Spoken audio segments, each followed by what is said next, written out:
out from where you are at the moment. You're probably on a job you don't want to do anymore. You're probably working too hard and not getting the commensurate remuneration for the work that you do. You want to earn more. And how do you get that done? So we have a group of people here who are tired of spending hours stuck in traffic. You commute to the office every day and you simply trade your time for a paycheck. You spend all day commuting to the office and also commuting back from the office. And it's a struggle for you. You're stuck in traffic. You want a remote job that give you the flexibility to get to do the things you want to do. You have a lot more control of your time, and you also have that flexibility of working from home. All right. So there are a group of you here today that fits into this category. And of course, the second category of people we have are those of you who are silently frustrated. You are carrying that silent frustration of showing to work every day. You work very hard. You deliver on your deliverables, but yet you watch other people move ahead of you. That person gets the promotion. They move just before you are able to move. Year after year, you have that happening. So for people like that, your focus is to get promoted, is to move to the next level, to become the team lead, the division lead, and so on and so forth, and climb through the ranks. And of course, we have another category of people. You're just tired of hearing success stories. You go on LinkedIn today, you go on LinkedIn tomorrow, you see people getting remote jobs left, right, and center. Earning in Naira, spending in dollars. Earning in Naira, spending in pounds. And the question is, how are they doing it? Because you have also been applying to jobs, but it's just been a struggle for you to get jobs. And the question is, how do you also get similar opportunities like these people? Okay, you want to get that in-demand skill. You want to know how to apply so you get access to opportunities that give you remote work opportunities, essentially. These are the three broad categories of people we have on the call today. And I'll be answering all the questions and I'll give you a workflow. By the end of today's session, you know exactly what you need to do to land a remote job, especially with the use of AI skills. All right. So before we wrap up, I'll show you 4 things that you need to do. You would learn how to do 4 things. Okay. I'll show you how to find startup founders, most especially in Canada, but this applies to any other country you want to land a remote job in. I'm currently in Canada. I know what works in Canada, and I'll be diving a little bit deeper into Canada today. So I'll show you how to access startup founders and people that are likely going to respond to you when you reach out to them for a job. Okay, but we're not going to reach out to them and say you want a job. That's not the right approach. So I'll show you the right approach where you ensure that you get a response from them. And then I'll show you how to use AI to research these companies in less than 5 minutes. So when you reach out, you're not reaching out to ask for a job. We are reaching out to show them that you've identified some issues that you want to help them solve. Okay, so you're coming from the approach of a consultant, not the approach of somebody who needs a job. And of course, I'd also show you how to stand out from thousands of applicants, thousands of applications from across multiple locations, and how to ensure that you stand out from the crowd. You're not just like everybody else who puts in application and hopes they get something. And finally, I'll show you how to get started today, which is one of the most important things. So how do you start today if you want to get into a remote job? You want to get the skills that give you access to those remote work opportunities. And by way of introduction, for those of you wondering who we are, what we are all about, we are Tenalytics, and Tenalytics is a leading educational technology company focused on helping people land high-paying jobs, especially within the tech ecosystem. We operate out of Alberta in Canada and also London in the UK. Over the last 5 years, we've helped over 4,000 people like you with no prior background, no prior knowledge, and we've helped them transition to landing their very first jobs within the tech ecosystem. We have over 182 full-time employees and access to over 300 industry experts. And these are the professionals that ensure that you're able to make that transition and land a job. And we help you transition into specific areas, not all the different areas within the tech ecosystem, because tech in itself is broad. But we focus on areas like AI automation engineering, generative AI for data analytics, generative AI for content creation and social media, and so on and so forth. All right. And that's me right there. I'll do a very quick introduction about myself, and that's the co-founder right there, Efemena. So for those of you meeting me for the very first time, my name is Adeza Suleiman, and I'm the founder of Tenalytics and the co-founder of Amdari. I'm a technology expert with over a decade experience cutting across data analytics and management consulting. So I had no tech background or computer science background. So if you are here today, you own a salon, you are here today, you work 9 to 5, or you are here today, you do something else, you have no worries. I was like you. I had no background, I had no knowledge. I studied industrial chemistry, but I was able to make the transition into data analytics and so on. Fast forward about over a decade later, I've helped over 4,000 people just like me to make that same transition. So I currently work as a data analytics and engineering contractor in Canada, Alberta, Canada. I've worked as a data science consultant in the UK. I've lived in the UK. I've worked in the UK as a data science consultant, customer insight analyst, and I've also worked remotely for companies in the US back when I was in Nigeria. I've also worked as a data analyst and a management information systems analyst with one of the largest privately owned energy conglomerates in sub-Saharan Africa. And I've also worked as a data analytics consultant with FITC, owned by the Bankers Committee and the Central Bank of Nigeria. My experience spans across multiple sectors, from energy to sports to educational technology to financial services and so on and so forth. So I'll be sharing a bit of my journey today as we move on. But what I want you to know from this introduction is, if you are here today and you have no knowledge, no experience in tech, I want you to know that you can do it. You can get that experience, you can get the skills, and I'll show you exactly what you need to do. And people that have gone ahead of you, what they were able to do to help them get to that desired outcome of landing a job, a high-paying job, a remote job, and for those that eventually moved abroad, how were they able to get those jobs that sponsored them to move abroad? All right. So before we dive in proper, I want to know, have you applied or have you tried to land remote jobs?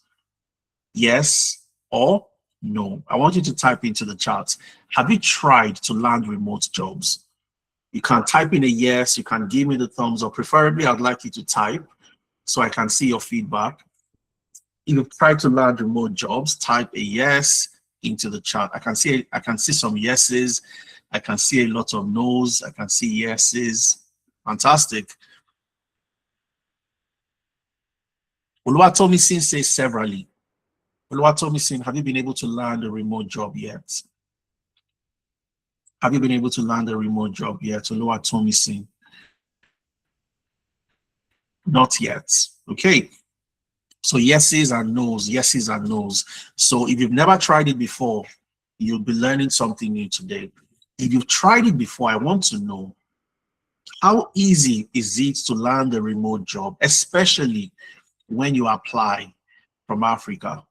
You are in Nigeria, you are in Ghana, you are in Cameroon, you apply from Africa. How easy is it for you to land a job? Is it easy or is it hard? Type into the chat. Opeyemi says exhausting. Okay, so let's get more feedback. Kiki says it's hard though with an O. So it's not just hard, it is hard though.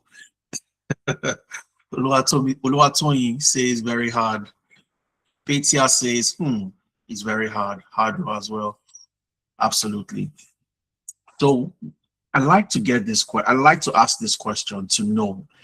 We all try to land remote jobs. Now, if you have tried to land a remote job in the year 2020, 2019, when I was applying to, to apply to get remote jobs, 2018, 2017, it was pretty much easier at that time.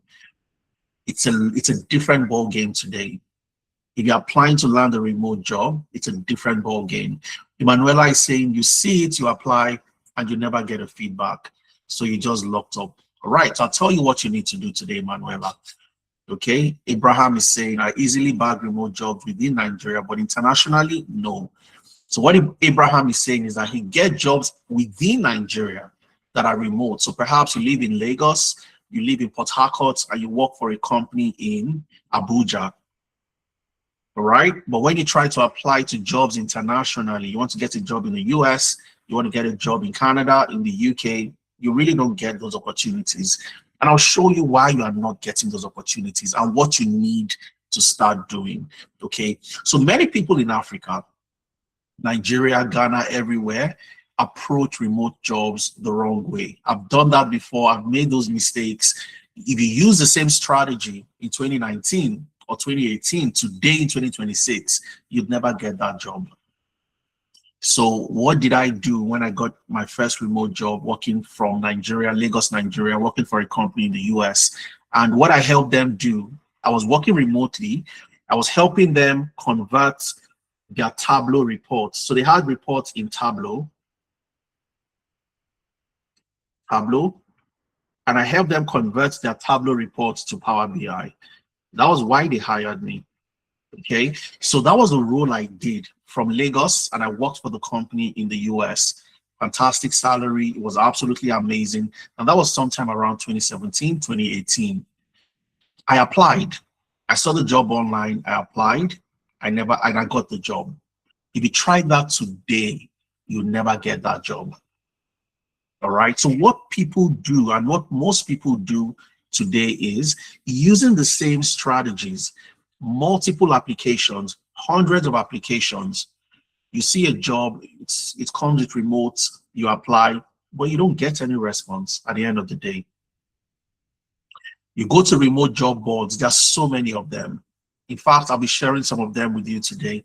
You go on remote job boards and you apply, you won't get those opportunities except you apply in a particular way.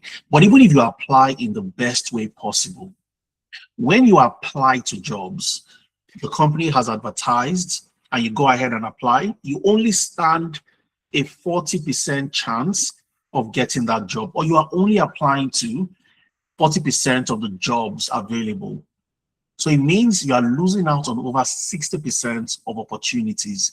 And the question is, Adeza, the question you'd ask me is, Adeza, where are the other 60%? And that's why our session today is very important. I'll show you how to gain access to the other 60%. So you're not just applying and getting no response. You apply, and here you will get a response, but not even by applying, but by following this strategy. And why is this so difficult? Why is it so difficult for somebody in Africa? Why is it so difficult for someone in Nigeria? The ground is always shifting. And it's very difficult to land jobs today for so many reasons, but I'm going to highlight 3 reasons why it's difficult. The first reason is the risk. The risk from the employer side that you will be a reliable hire. So there is a concern, and we all know we don't have a very good image, globally. So there's a concern of trust and the perception of the country you live in, or I'm using Nigeria as an example because I'm Nigerian.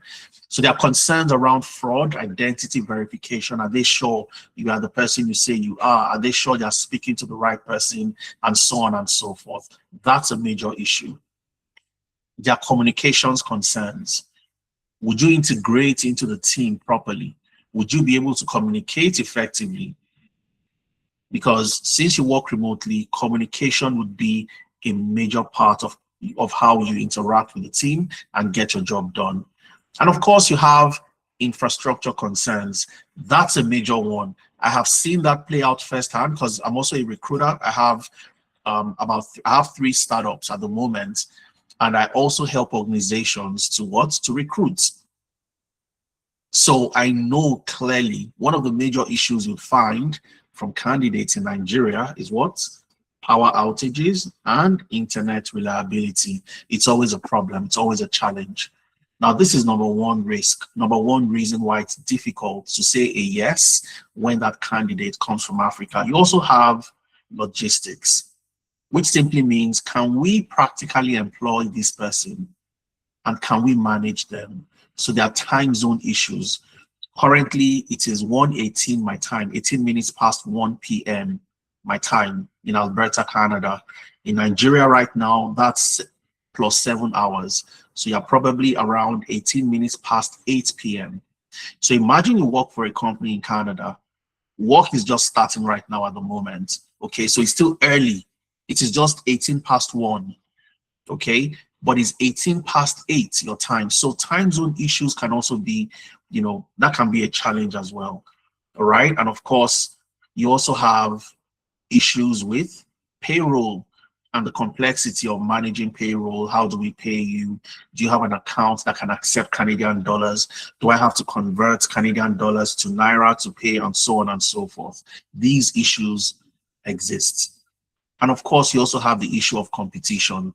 So when you apply to remote jobs, a lot of people think your competition is also in Africa or your competition is in Nigeria. That's not the truth. When you apply to remote jobs, you are competing with other candidates in the country that wants to hire.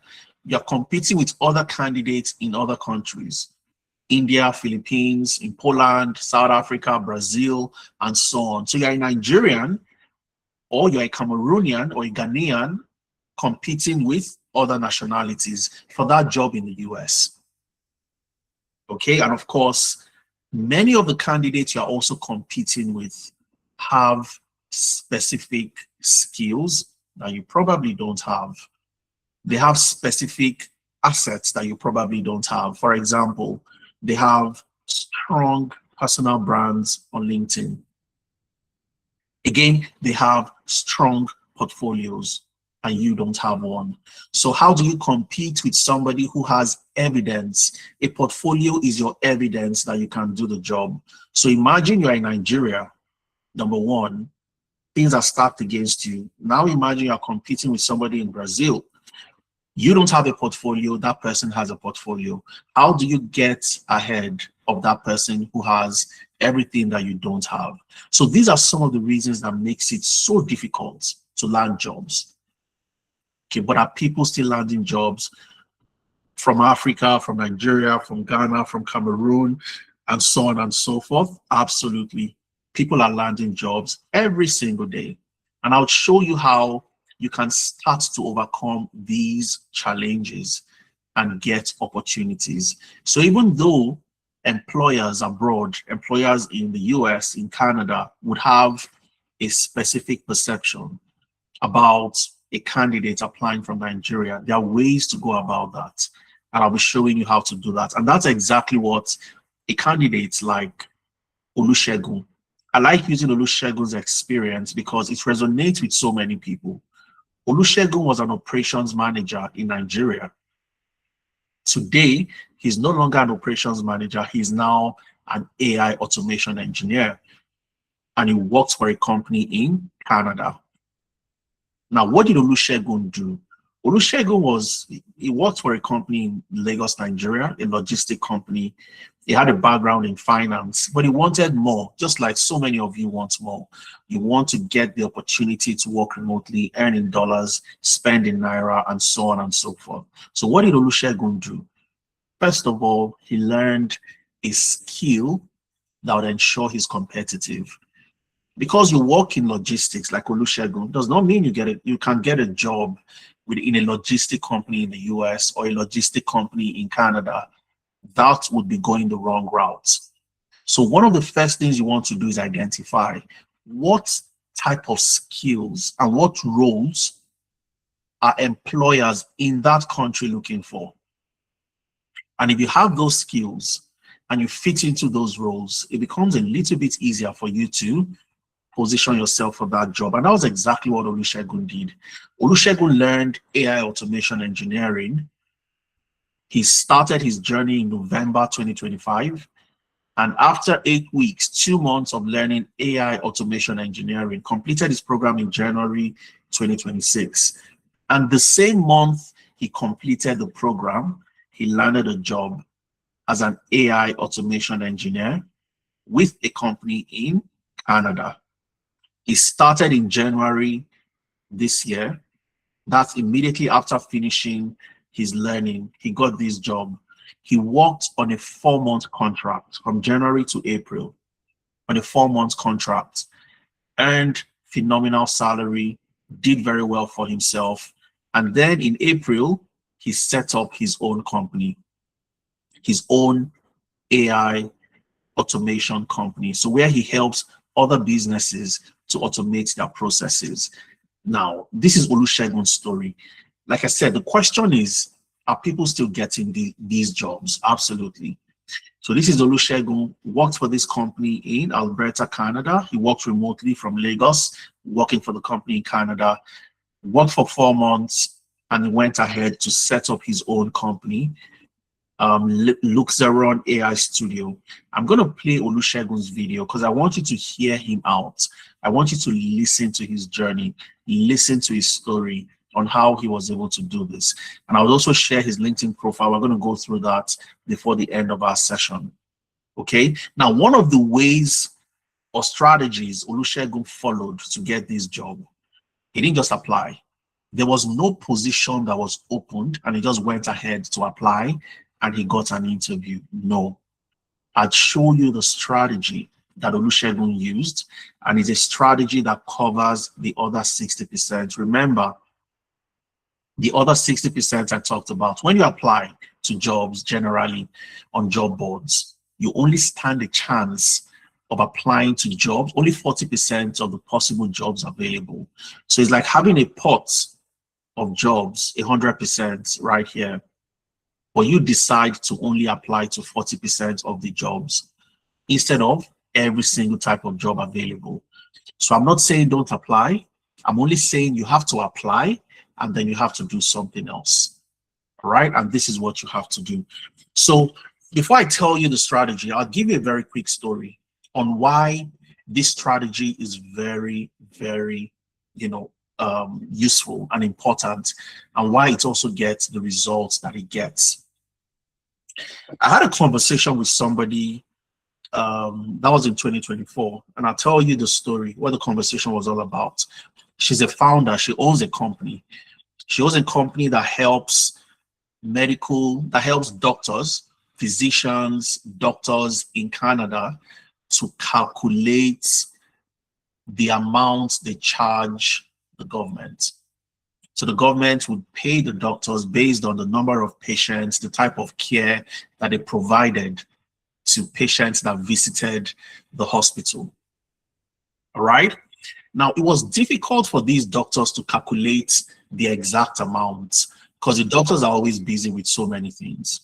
Okay, they're busy with other stuff and so on. So this lady built an application that helped the doctors calculate the amount they should charge and so on, so they get what is rightly due to them. Now, she wanted to build a website. Okay, so she built an application, an app that helped the doctors. Now she wanted to build a website, okay, or a web app where people could go online, the doctors could go online, they could create profiles and so on and so forth. And guess what? She was working with a developer, and the developer here in Canada billed her $15,000 to build the website. Now, let me ask you, for those of you in Nigeria, for those of you in other places in Africa, how easy would it be for you to build a website for $15,000? Does this look logical? $15,000 for a website? Give me a thumbs up or give me a thumbs down. If you agree that as a founder right now, you would easily just spend $15,000 to build a website, give me a thumbs up or a thumbs down. Okoyemi is giving a thumbs up. Olumide is even laughing. Of course, this lady could not afford $15,000, okay, for the website.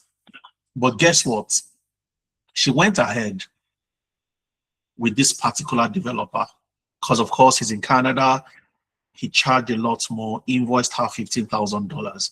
But at the end of the day, she still had to chase him to get things delivered. Oh, I'm going to build the UI.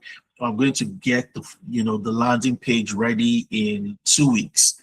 2 weeks. Where is the UI? Can I see what you built?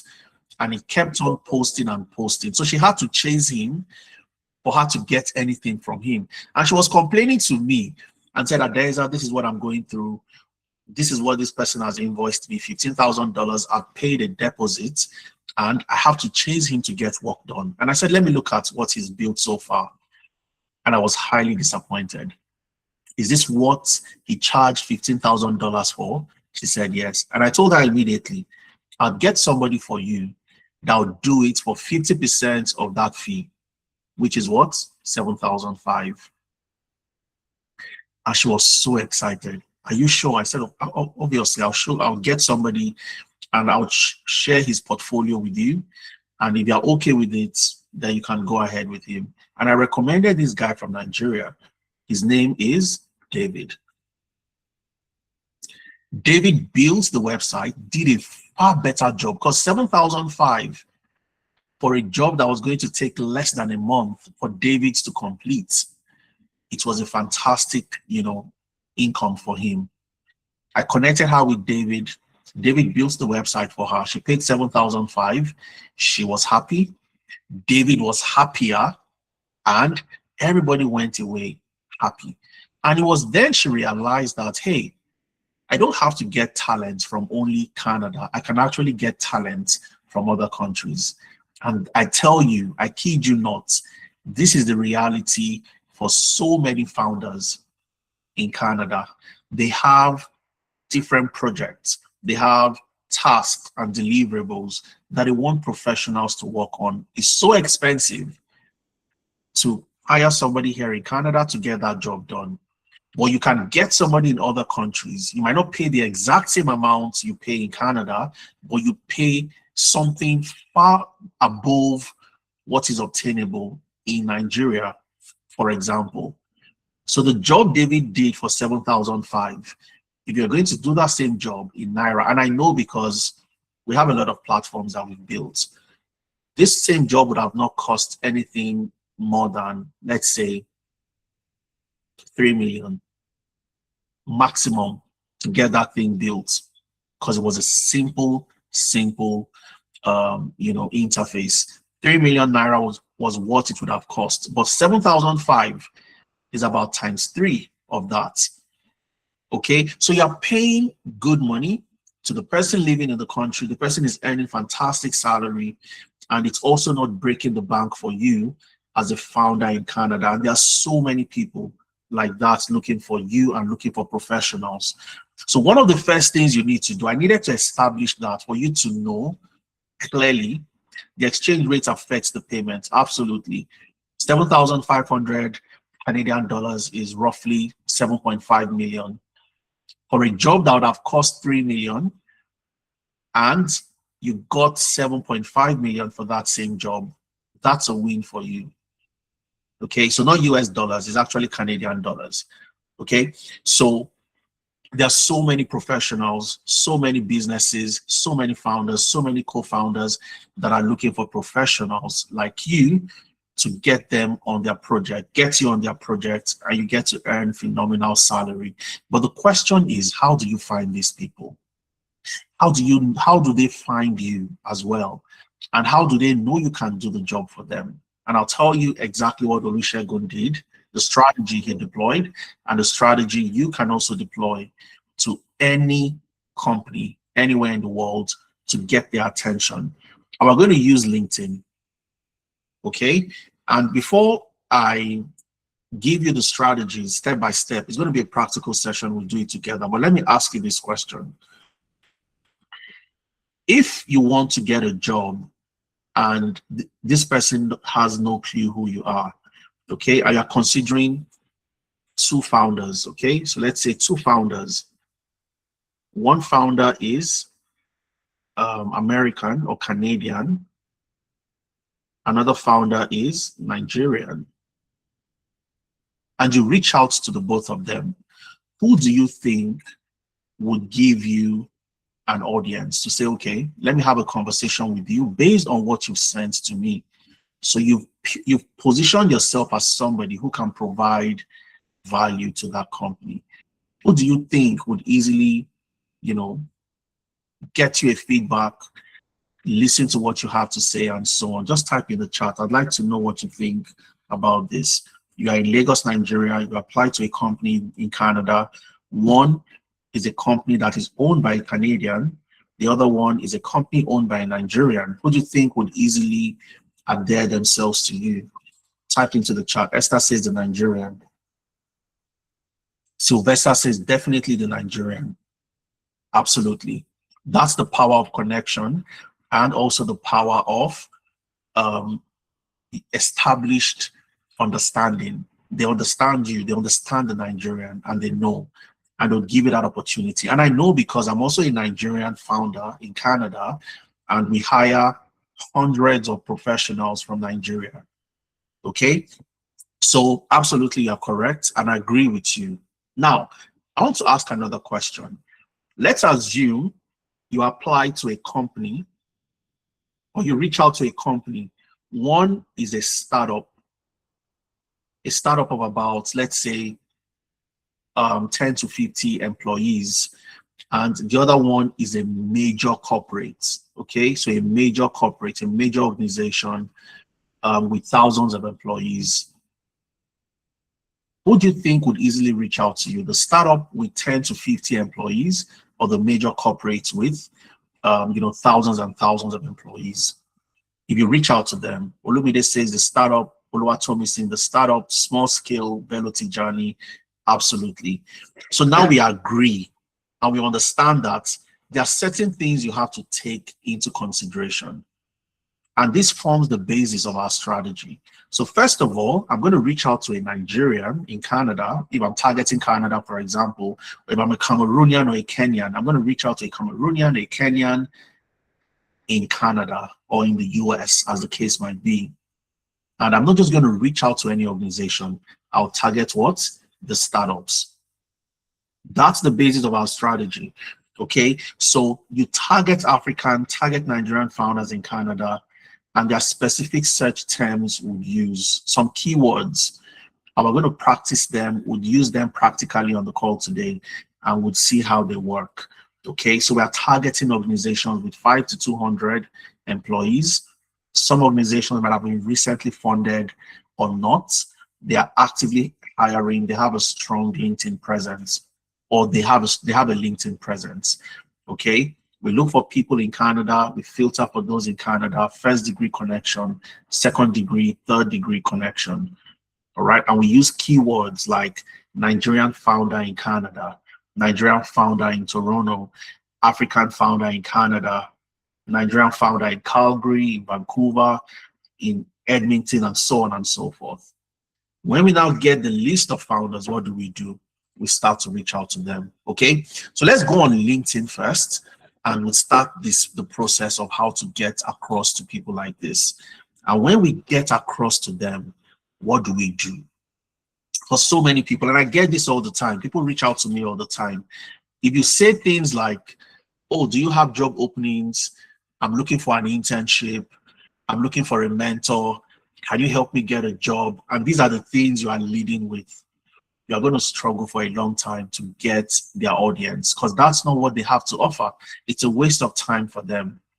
So you want to lead with value. You want to show what value do you have for that founder. Because I bet you, as a founder, as a co-founder that runs a startup, you are never short of issues, of problems. Okay, every single startup is riddled with problems. So if you position yourself as somebody that can solve one or two of those problems, trust me, you gain the attention of that founder. So what do you want to do? You want a 3-step approach. You want to research the company, identify a gap that you can fill. Every organization, like I said, especially startups, they have gaps, they have problems. You want to identify at least one that you can approach, that you feel you can feel that approach. And then you send value to that founder first. And I'll give you a snippet of how you can position yourself, extract value, and send that value first. I'll show you how you can approach this. Okay, and we're going to look at this across multiple roles. For the AI data analyst role, AI automation, AI content creator, and so on and so forth. Okay, because remember, the role itself also matters a whole lot. Now, let's go back and let's try to see if we can address or reach any of these founders. Okay, so let's get into a practical session. And I'm going to go on LinkedIn. I'll go on LinkedIn. I'll go on LinkedIn and we'll work on this together. Okay, so let me maximize so you can see my screen properly. Now, remember, we have keywords, right? We said we'd search for Nigerian founder in Canada, Nigerian founder in Toronto, depending on where you can specify, the province in Ontario, in British Columbia, wherever it is. You can specify it by province, you can specify it by city, but I'll just use a broad term. And of course, at the end of the session, for those that fill the attendance, make sure you fill the attendance so you receive my slide. So when you get that slide, you can always go back, get the other search, the keywords, and use that to search.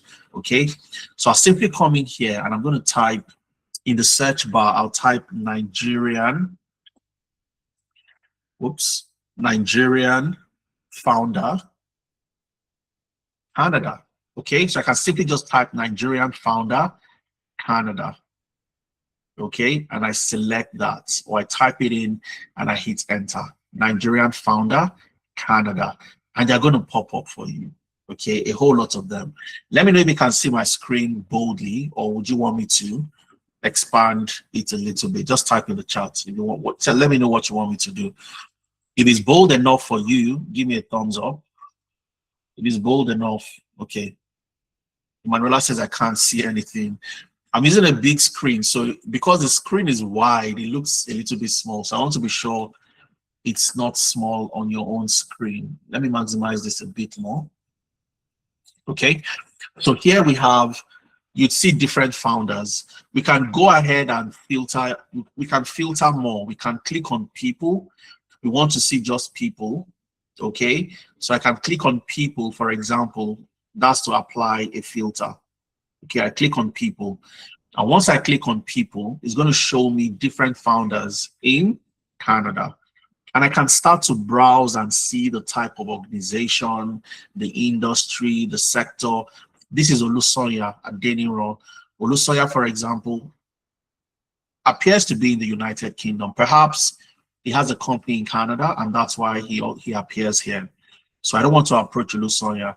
Akindele Tawoju is currently a founder at Lawyer and Zevel law firm. So he's in Canada, owns a law firm probably, and that's the type of services he provides. So if you want to work in a law firm, that's an organization you might consider reaching out. You can reach out to Akindele.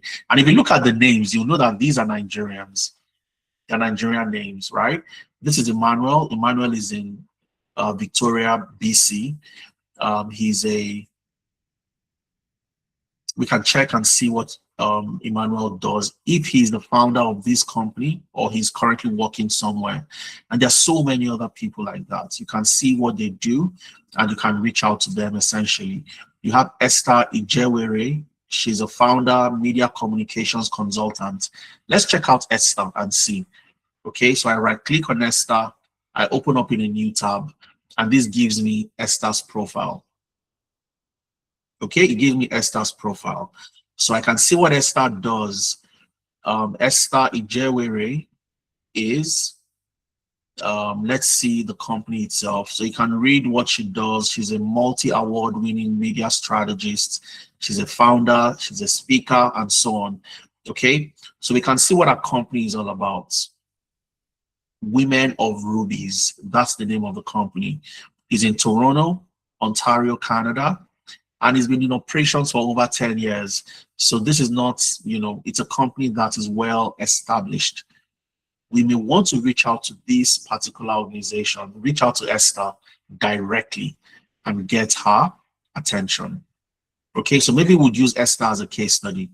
Now, when you get here, you know that it's time for you to start doing your research. Remember, you want to lead with value.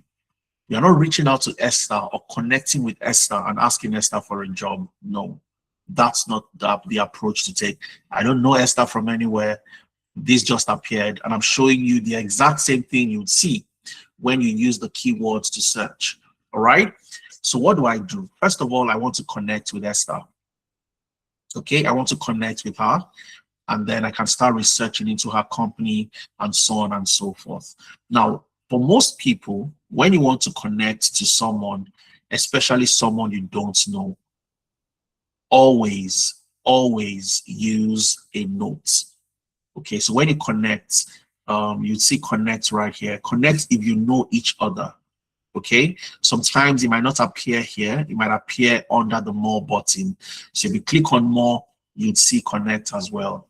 Now, if I click on connect, I have the opportunity to add a note or send without a note. And I'll tell you for free, if you send without a note, you will not get a response.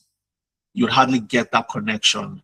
Okay, so always send with a note. Always send with a note. So you click on add a note and you have the opportunity to enter a note. Okay, now what type of response do you send, or what kind of message do you send to Esther? All right, I've kept a couple of prompts for you. So I have prompts on my slide. I'm going to share these prompts. There are multiple prompts we're going to use today, okay? But I have everything on my slide. I'm going to share them with you. That's only for those that fill the attendance. You get access to this, okay?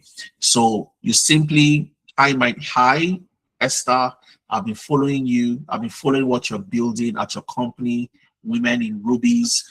I'm an AI data analyst, and I really admire your growth journey, okay? I'd love to connect and learn more about your vision. It's a very short message. Always lead with a message when connecting to people you don't know, so they have an idea of why you're trying to connect with them and why they should accept your connection. Okay, so I can just copy this. I can copy this and paste. Okay, so let's do that. I'm not going to send the connection anyways, but I'm going to copy this. I just want to show how what it would look like when you are doing the same thing. So I can come in here, copy and paste, okay, and I can just simply change all of this, okay. Hi, Esther. I'll be following you, following what you're building at what Women in Rubies. I think that's the name of our company, Women in Rubies. Women in Rubies. So she has an idea that you've done a little bit of research into what she does, and you're an AI data analyst, you admire her journey, and you'd love to connect. If you're also an AI content creator, which is one of the programs, one of the skills you want to have, this might be a very good company for you to target because they're into branding, media strategy, and so on and so forth. Then you go ahead and you do what? You send. Okay, but I'm not going to send. I'm just using this to illustrate. So that's how you connect, first of all. Then what do? You start to research into the company. As long as you've seen that this is the company you want to work for. So I click on the link right here, or I click on this logo that takes me to Esther's company, Women of Rubies. And I can look at what the company is all about. This is the overview of what they do, the services that they provide, and the posts that they've been making. Remember, you want to target a company that posts often, so you know that they are active. They posted 6 hours ago, 2 days ago, and you can see some more posts 3 days ago. So they pretty much post at least every day from what you can see. And of course, you do a more extended research. So what do we want to do now? After we make that connection, we want to research into what the company is all about and if it's the company we can work for or we can work with. All right. Now, when you send that message, you are likely going to get a response from Esther. Maybe she connects with you, and that's the prompt that she has accepted your connection. Now, when that happens, what do you do next? Immediately after that person accepts your connection, what do? You send a message, okay, thanking them for connecting. And again, I've also kept something you can use. So once they've accepted, you have a message you can use. Thank you for connecting. I spent some time reviewing your company, and I was genuinely impressed by what you and your team are building. While looking through your business, I noticed a few opportunities where AI and automation could potentially help improve efficiency. Remember, I told you something earlier. Every business is riddled with so many challenges, so many problems. And the moment you tell the founder, the decision maker in that company, that you have something that could potentially help them solve problems, you're going to raise a signal to them, oh, I'd like to have a conversation with this person. So I've put together a few ideas and I'll be happy to share them if they are helpful. I simply enjoy helping growing companies identify opportunities to leverage AI. AI is a thing of today. Every single organization wants to know how to use AI to become better at what they do, how to use AI to become more efficient and streamline their operations. Now, what you are simply doing here, so you are telling her that no pitch, no expectations. Okay, so what you are simply doing is you are not asking for a job. You are not selling to Esther. You are simply showing initiative, and you're going to create some level of curiosity when Esther sees your message. And I bet you many founders would respond and say, sure, what ideas do you have? Can I see what you have or the opportunities you've identified? That's the response you're likely going to get. When that happens, now you have a conversation. Okay, now you have a conversation. So you're going to lead with another message. But this time around, the message that will get you the interview, for you to sit down with Esther and have a conversation for 15, 20, 30 minutes would determine or depend on the research that you've carried out.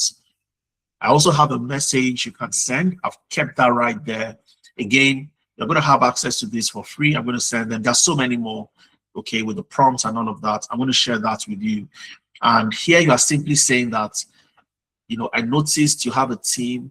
Your team appears to be growing quickly. Give me 1 second.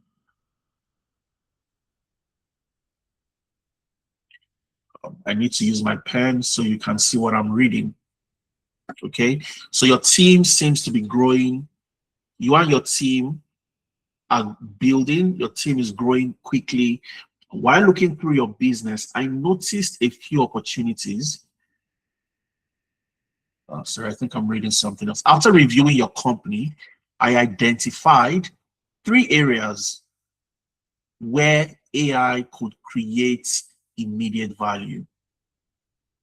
All right, so you can see you have the first opportunity, the second opportunity, and the third opportunity. These opportunities would come up after you've done your research. You are also telling Esther that you've created a brief outline showing how these improvements could be implemented.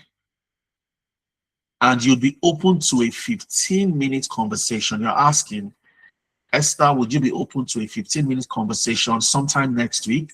I'll be happy to walk you through the ideas and discuss whether they might be useful for your team. Now, where these opportunities would come from would be based on the research you would carry out about Esther's business, or the research you'd carry out on Esther's business. Okay, and this takes us to where you start to use different AI tools. You can use Claude. Claude is a better tool than would give you a better result than ChatGPT. But we're going to use ChatGPT because that is more common, it's more pervasive. Most of you get to use ChatGPT, so we're going to use the same. All right. So we have prompts that help us analyze Esther's business, and we have prompts that help us come up with the opportunities within Esther's business. Okay, so let's go back to Esther's business. So let's go to ChatGPT. So let me show you the prompts first before we go. So here you are an AI data analyst, and you want to use a prompt to create a founder brief. The brief for Esther, analyzing her business and showing that you've identified 3 priority issues, and you are showing Esther how you can solve those issues based on the type of skills you have and your experience. Okay, so you're simply telling, act as a senior AI data analyst consultant hired by a venture-backed startup. Okay, review the company information below and identify 3 highest priority business challenges the company is likely facing over the next 90 days. Okay, and for each challenge, explain why this is likely a critical business issue. Identify the potential impact on revenue, customer growth, retention, operations, or profitability. Okay, so let's start. Okay, we're going to use this prompt directly. Let's go to ChatGPT. We're going to come back to Esther's business. We'll copy information and we'll paste and put it into ChatGPT. So let's go. Let's go to ChatGPT quickly. All right. So for those of you that have ChatGPT, it's pretty much straightforward. If you don't, you can, sign up to a free ChatGPT account, and you have access to that. All right. So what I'm going to do is I'll copy that prompt that'll tell ChatGPT. Again, you can use different generative AI tools. You can use Claude. Claude is preferable in terms of getting the best results. So I'm going to copy this and I'll paste in the charts right here. So I'll right click and I'll paste my prompts. Paste as plain text. So here it's saying, act as a senior AI data analytics consultant hired by a venture-backed startup. Okay, so do all the analysis, explain why it's a critical issue, and so on. And here I'm going to paste. Is it spelled Claude? No, okay. Claude, C-L-A-U-D-E, Claude. I just sent that into the chat, Esther. Claude.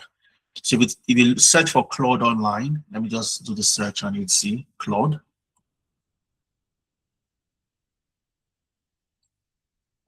Okay, you'd see Claude signing. Okay, Claude AI. Right, just like ChatGPT is another generative AI tool. All right, so again, here we want to paste the LinkedIn information of Esther's business. Okay, so I'm going to go back to Esther's business very quickly. And what I want to do is I'll go to About. I want to know what Women of Rubies, what the business is all about. So I click on About and I see all the details. Okay, so Women of Rubies is a vibrant community committed to amplifying the voices, stories, and achievements of women across diverse fields. You can see the services, full service, marketing and communication, brand strategy, brand positioning, leadership development, and so on. All right. And you can see their website. We can open the website as well because that would contain some information for us. Okay. So you can see the website. You can click on About, see what the business is all about. So I'm going to click on that and I can see what the business is all about. So we're going to need all these information eventually. Okay. But let's start with LinkedIn. So I go back to LinkedIn. And I'm going to copy everything from the overview all the way down, everything about the business, because I'm going to feed that into ChatGPT. And I'm saying, come up with 3 areas that are priority that I can focus on, that this company would likely have issues on, and I can focus on those issues and help them solve them. So I select everything from overview all the way down to the website, to location, and so on. So location is Toronto.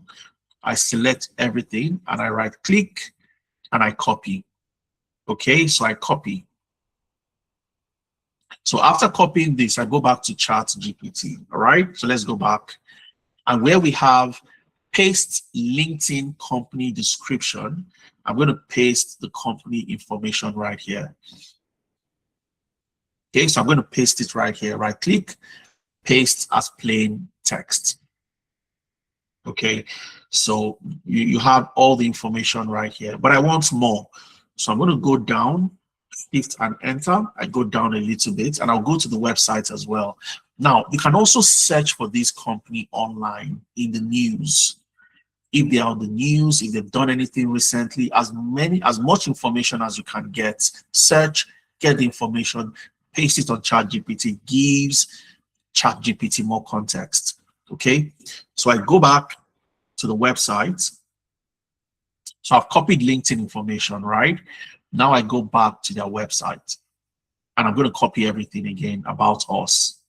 Okay, so I copy everything from about us all the way down. I'm going to select everything I have here. Okay, I just scroll down, copy everything, and I paste it again in ChatGPT. So right click, copy, go to ChatGPT. All right, and I'm going to paste it right there. Okay, so I right click and paste as plain text. Okay, so that's what you have from the website. So I copied LinkedIn, I copied the website. You can search for the company in the news. So if I go to, the name is Women of Rubies. I can search and type Women of Rubies Canada. Okay, Women of Rubies Canada. And I can check the news. Okay, have they been in the news? If I click on news, let's see, they've actually been in the news. Okay, so you can see Canada-based Dr. Ogbamola wins Women of Rubies Media Pitch Challenge. Again, these are information you can use. So you can go through this, see information about Women of Rubies. If you have any here, copy. You can also paste for more context into ChatGPT. So once I've done all of that, I'm simply going to hit the send prompt. So I'm telling ChatGPT to do the heavy lifting for me.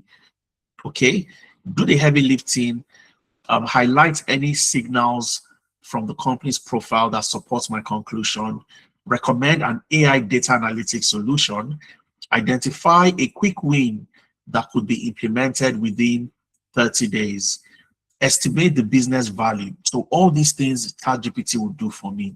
So I would hit send prompt and I send this to ChatGPT. ChatGPT will do the heavy lifting and give me a result.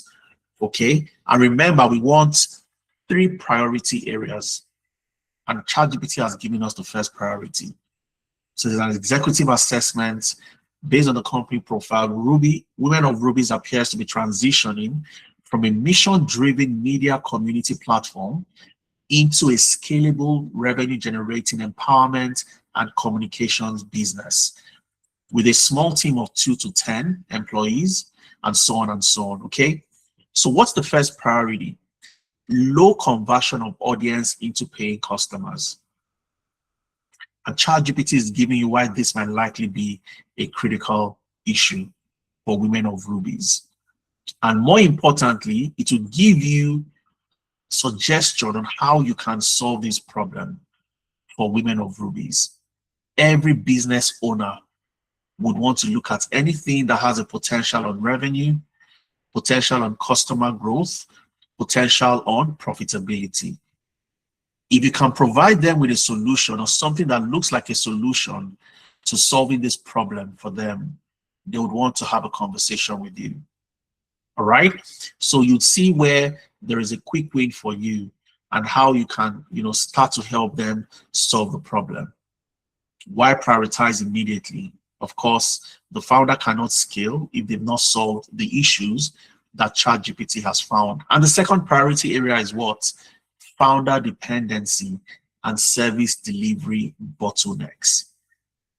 You didn't do this research yourself. ChatGPT has done the research based on what? The information it provided, available on LinkedIn, available on their website, and so on and so forth. You look at the third priority area, which is what? Poor visibility into customer lifetime value and program effectiveness. This is probably going to be another issue that the business currently faces. And the question here, or the response ChatGPT has given to you, is how you, as an AI data analyst, can solve the problem for this business. That's the first prompt. You are creating a founder's brief. You send to Esther.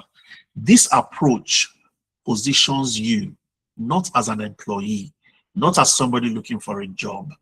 It positions you as a consultant.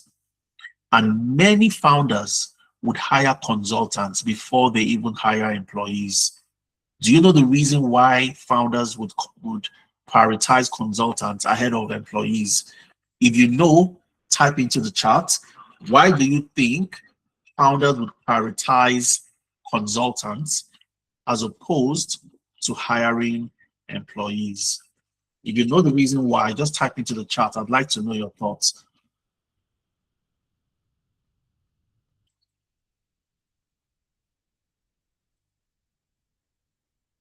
Okay, Olawi says, deep insights and good teachings. Thank you, sir. It's a pleasure anytime. You're welcome, Olawi.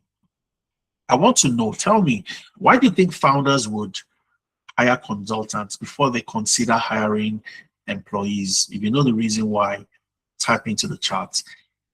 Benson says, problem-solving urgency. Absolutely. That is, you summarized it perfectly, Benson. Emanuela says, cause the field consultant to be more direct into solving their problems. Absolutely. Consultants are men of experience and professionals that have value to deliver. Absolutely, from Yemi. They won't spend a lot of resources training them. Fantastic, Osman. And you're all correct. So the consultants come from the approach that I'm coming to solve a problem. I'm not coming for you to train me. I'm not coming for you to pay me salaries in perpetuity, and you don't know the value I'm going to bring to you. So you're leading from the point of value, not from the point of I need to get a job. And any founder would prioritize you because you are coming in to solve specific problems for them. You've identified problem A, problem B, problem C. So once you've come up with your founder's brief, okay, you can see the priority. ChatGPT does a good job for you. Priority 1, audience not converting efficiently into paying customers. Priority 2, founder and team becoming operational bottlenecks. Priority 3, limited visibility into profitable customers and programs. When you've identified this, what's the next step? The next step is for you to position yourself as a problem solver. So how do you come in to solve this problem for them? So how does your experience fit into solving these 3 areas you've identified? Okay, and that's the next prompt. Again, I have the prompt for you. It's right here on my slide. All right, it's right here on my slide. This is where you are positioning yourself as a problem solver. You're positioning yourself as what? A problem solver. So you're telling ChatGPT, or for those of you that would use Claude, you are simply saying, review. You've identified the 3 business priority areas, right? Review my CV, identify the experiences, the projects, the achievements, and the skills that demonstrates my ability to solve these specific problems. And of course, you break it down. For each priority, explain why the founder should trust me to help address this challenge. Highlight transferable achievements, even if they come from different industries. And you're going to copy priority 1, you paste it here. Priority 2, you paste. Priority 3, you paste. And then you upload your CV. All right, so this is the second prompt. And this is, again, remember, you're positioning yourself as a consultant, not as an employee. This is what Olusegun did, and Olusegun landed a remote job. This is the 60% of people that get jobs. You're trying to get a job that has not been posted anywhere. It's not listed on any job board, but you want to get that job. And I can tell you that employers potential employers, founders, co-founders would create that opportunity for you to come in and solve this problem for them. Okay, so let's enter the second prompt very quickly. Okay, so I'm going to copy the second prompt and I'll paste it right here. Right click, I copy, right click, and paste as plain text. So I'm simply saying, review my CV, review my experiences, review my project achievements and all of that. Insert the priorities and help me come up. I want you to come up with what? Show me how I can solve this problem on a 90-day plan within the next 90 days. Okay, what's the output? Output the results in a format suitable for a founder-facing presentation. Okay, so what's the first priority? I'm going to copy and paste. So I copy the first priority, audience not converting, right click and copy. And I'm going to paste it in my prompts as priority 1. Okay. Then I copy priority 2, founder and team becoming operational bottlenecks. I copy that, I paste it under priority 2. Oops, under priority 2. Okay, delete this. And then I copy the last priority, the third priority, limited visibility into profitable customers. Right click, copy, and I come here and I paste it right here. Okay, and of course, I'm going to upload my CV as well. So upload CV. I come in here and I can upload the CV. So I'm going to take this out and I'm going to upload the CV. I click on this to add a file, upload a CV, and so on. Of course, I've taken the name out of the CV. You just have the experience, you have the summary, professional summary, skills, and so on and so forth. Okay, so I click on add photo files. I go to where I have the CV. So I go right there. I look for the CV. Where's the CV? Sample CV for Gen AI. That's AI data analyst. I upload that CV. So that's the CV. So I'm telling ChatGPT, go through my CV, go through my experience, and come up with this for me, a 90-day plan. And I send this prompt, and let's see what we get.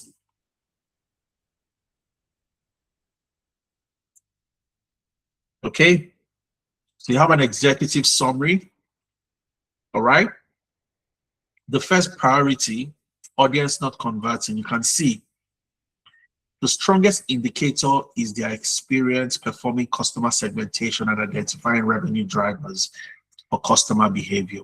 So you have a project on customer segmentation, and that feeds into how you can help to help this company segment their customers, which would improve efficiency when it comes to converting the customers into paying customers or converting the leads into paying customers.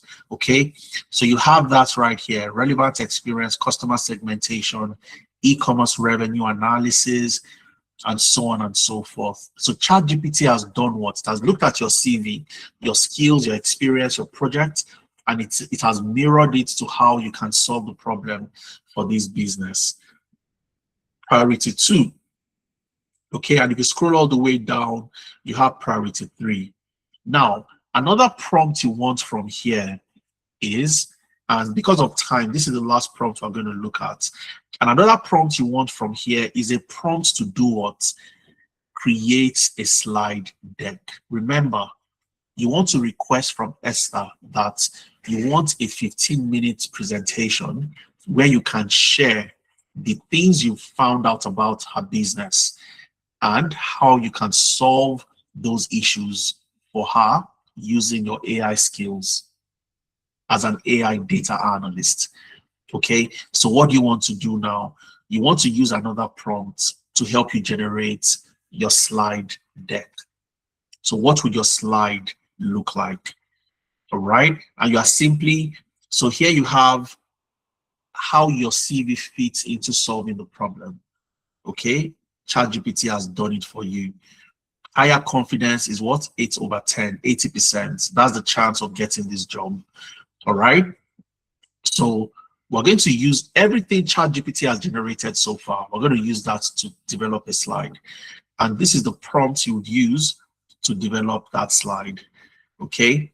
So you have the prompt right here, and you're saying to ChatGPT that using the company information that I sent to you, okay, using the top 3 priorities identified, using my CV and experience, and using the recommended opportunities for improvement, create a concise, founder-ready 3-slide executive presentation that demonstrates how I could create value within the first 90 days, if given the opportunity.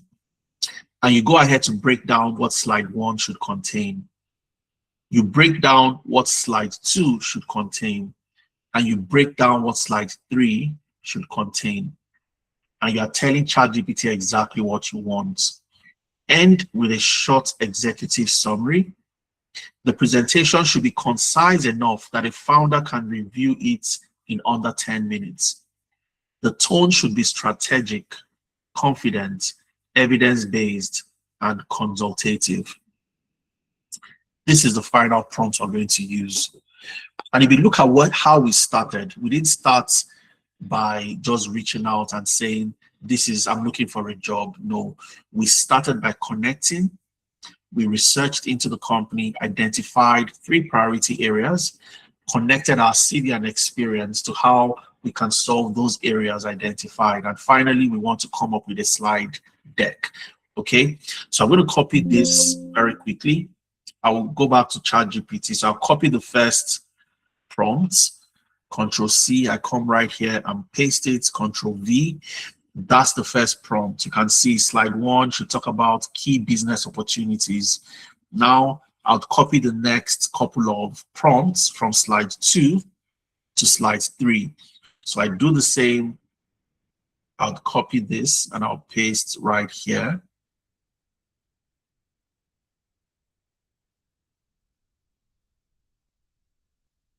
Okay, sorry. I think I copied the same thing again.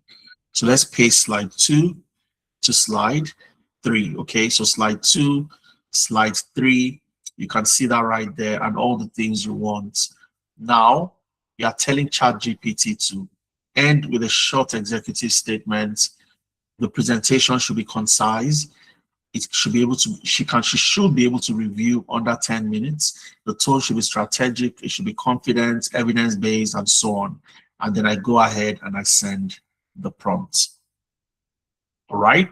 So what would ChatGPT do for me? It comes up with what my slide should look like. Slide 1.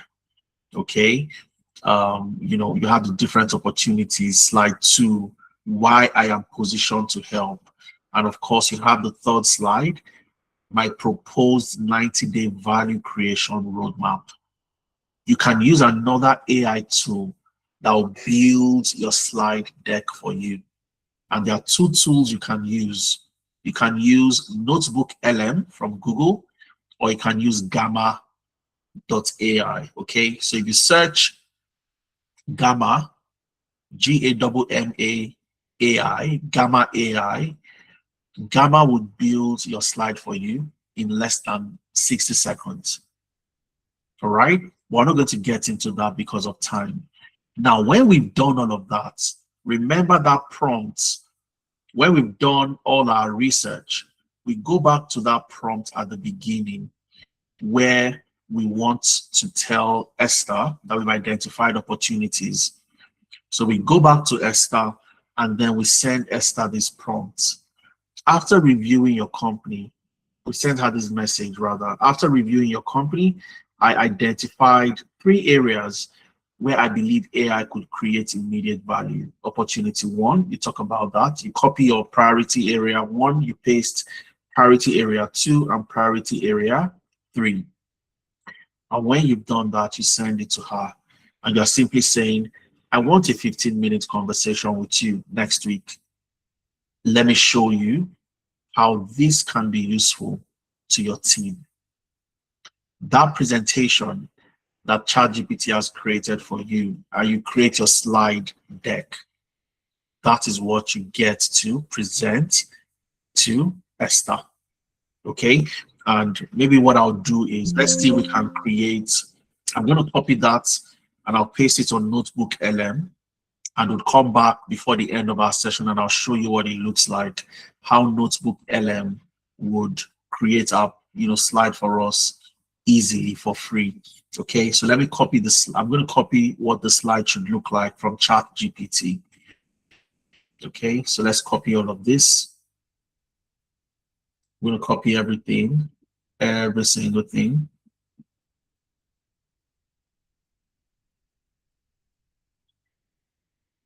Okay, so I'm going to copy and I'll open Notebook LM. So anybody here can access Notebook LM. If you Google it, should we try Gamma? Yes, you can try Gamma. I don't want to try Gamma because I ran out of points or credits in Gamma.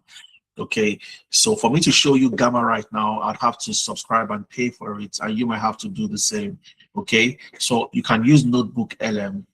Okay, so if you also search on Google Notebook LM, all right, Notebook LM, you'd see it pop up. It's a Google AI tool, and it can help you create your slides, your pitch deck, and so on and so forth. All right, so you can click on that to bring it up. Or if you have a Google account where you have these dots right here, where you see the app, you'd see that you have Notebook LM as well as one of the apps. Okay, so if you click on that, it takes you to Notebook LM. All right, and from here you can create a new notebook. You can create a new notebook, and when it asks you for your source, what source do you want to use to create your notebook? Copied text. My text from ChatGPT. Okay, I copy it, and in Notebook LM, I get to paste it. Okay, so I go to copy text and I paste it, Control V, just paste everything in there. All right, and then you click on insert. So once you click on insert, it's going to upload your text. You can see that right here. Strategic data roadmap for business growth. And I'll come right here and I'll click on slide deck. Generate an AI slide deck for me. So I'll click on that, click on slide deck. It's going to take a while, but while this is cooking, we'll go back and try to continue our session, and we'll come back and see what the slide looks like. And this is the slide you will present to Esther when you have the opportunity to have a sit down, 15 minutes, 20 or 30 minutes sit down with Esther. When you do this, you have changed, you flipped the script around from somebody who is just looking for a job to somebody who is looking to add value. That's what gets you the opportunity. I tell you for free, this is something that works like magic. Every business founder, every co-founder, every business owner wants people like you that have gone the extra mile to look into their business and identify issues and show them how you can help them solve those issues. And when you target companies that are outside your home country, you reach out to them, use the right keywords, Nigerian founder in Canada, Nigerian startup founder, and you start to create a connection. You get their attention, and eventually they'll want to look at having a conversation with you. That's similar strategy that somebody like Pavel did. Before I go to Pavel, if you found that instructive and you think it's something you can do, you found it exciting, and you find it like this is something that you've never tried before, or you never thought about it, give me the thumbs up.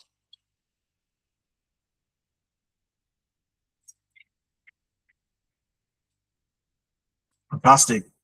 Samuel, Fatia, Dorothy, Benson, Kelvin, absolutely phenomenal. And I tell you for free, these are the things that makes the difference for so many people. If all you are doing is applying to jobs and that's all you're doing, forget it. Okay, I also recruit hundreds and hundreds of employees, and I tell you for free, for the people that make the difference and the people that show they can go the extra mile. People reach out to me all the time on LinkedIn, across different platforms. If you don't show me value like this, I'm not going to respond to you. All right? Especially if you're looking for a job, you're looking for an opportunity. Okay, so you don't lead by saying I need a job. You're placing so much pressure back on the founder. Show them you can solve a problem for them, and lead with what? Lead with value. And that's what professionals like this, Pavel, a Cameroonian who landed a job in the US. He was a teacher in Cameroon. Today, he's a health data analyst with a company in the US after going through 10 analytics. You have somebody like Lois, who was an accountant and a procurement professional back in Nigeria. Today, Lois works as a business analyst for a company in the UK. You have Ngozi Judith. Ngozi had customer service experience and HR experience in Nigeria. Today, Ngozi works remotely for a company in the US. You have Oluwadamilare. Oluwadamilare had no experience. He had no background in tech. Oluwadamilare today, after completing data analytics with analytics, works as a sustainability data analyst with BAM in the UK. And the question is, how did these professionals get these jobs? Working remotely in the UK, working remotely for companies in the US, Olusegun working for companies in Canada. And I'm going to walk you through the steps very quickly, one after the other, and then we'll come back. I'll show you how to start for those of you that want to start today, and we'll also have questions and answers. One of the first things you want to do, and I want you to write this down. If you have a notepad, you have a pen, make sure you jot these things down so you don't forget, even though I'm going to share my slide with you at the end of today's session, okay, for those that have filled the attendance. So the first thing you want to do, for anybody to listen to what you have to say, you must have the right skills, in-demand skills, skills that are not easy for anybody to find anywhere, no matter where the place is, in the US, in the UK, in Canada, across Europe. AI skills are valuable. AI skills are in demand. You must have high demand skills, skills employers are looking for and they're searching for. So that's the first thing you want to do. Learn high demand skills that are eligible for remote job opportunities. If the skills you have is fantastic but not eligible for remote opportunities, you won't get that job. You might be a logistic officer in your company, you work in oil and gas, you're a brilliant logistic professional. You can't do that job for a company in the US. So you're going to struggle to get a remote job opportunity, right? So you want to learn high demand skills, which is what Olusegun did. AI automation engineering, AI data analytics. And what are those skills? Because when you do this, you make getting the job 10 times easier. Why? Because employers are searching for you. They are looking for you. They want to hire you. And if they know you have the skills, they get to have a conversation with you, especially if you leverage the strategy that I just showed you. And today, my focus would be on generative AI for data analytics. And for generative AI in data analytics, what type of skills are you learning? You'll be learning how to do amazing stuff using different tools in data analytics. You're going to learn how to write AI prompts for data cleaning. So if you've ever used Excel before, and all you know how to do is to use Excel to do the conventional stuff, you'd learn how to use AI prompts for your data cleaning, data summarization, how to extract insights from your data. And you'll be learning how to use different large language models like Claude, like ChatGPT, and so on and so forth, Gemini, and so on. You'd learn how to do what? How to use Copilot with your Microsoft Excel. You'd learn how to perform analysis and build dashboards at the type of a button. Okay, or at the type in your keyboard. At the click of a button, you are building dashboards. You're not doing things manually anymore, and so on. All right, you're going to learn how to build your first Power BI dashboard, leveraging Copilots, leveraging tools like Bricks. If we have time, I'll show you how Bricks works. Okay, or maybe Julius AI as a data analyst. You'd learn how to generate visuals, explain trends. You'd learn how to build fully interactive dashboards without necessarily having to create things yourself manually. You're also going to learn how to tell stories using data, how to build data storing, storyboards to tell a story from the analysis you've carried out. You'd learn how to use different AI tools, like I mentioned, Bricks, Julius. You'd learn how to use Zebra AI. You'd learn how to use Quadratic, and so on and so forth. You'd learn how to automate your process flow. So let's say somebody sends you a spreadsheet every week, beginning of the week. And one of the things, the spreadsheet enters your email. You have to go download that spreadsheet before you start your analysis. You'd learn how to build workflows using tools like N10. Okay, you learn how to build workflows with tools like N10. So whenever that spreadsheet lands in your email, it is automatically downloaded. It automatically moves into a particular folder. It gets into your reporting system, if you're using Excel or Power BI, as the case might be, and you fully automate your analytic workflow from start till finish. And at the end, you get to work on a capstone project, which is like a hackathon styled capstone project. And how does your learning happen? How do you learn generative AI for data analytics? Your classes are on Saturdays, your live classes only on Saturdays, 10 a.m. to 1 p.m. on Saturdays, and every other day from Sunday to Monday to Tuesday and so on. You have your learning management system, and I'll show you what that looks like. So you're watching your videos at your own convenience, anywhere, any place, anytime, and so on. And what's the learning timeline? 8 weeks for 2 months, 6 weeks learning the tools, learning the skills, learning the automation, and 2 weeks for your capstone project. So that's the first thing you have to do. That's the first thing you have to do. Once you've done that, what's the next step? The next step is for you to learn the skills the right way. So now you know the skills to learn to get into generative AI for the data analyst. And I'll show you the power of one of the tools you can use. I'll show you how to use Bricks to answer a question, a quick question. We'll do that for 10 minutes and we'll move on with the rest of the steps. I'm showing you 5 steps. I've shown you 1. You have to learn a high demand skill. Number 2, you have to learn the skill the right way. And what do you mean by learning the skill the right way?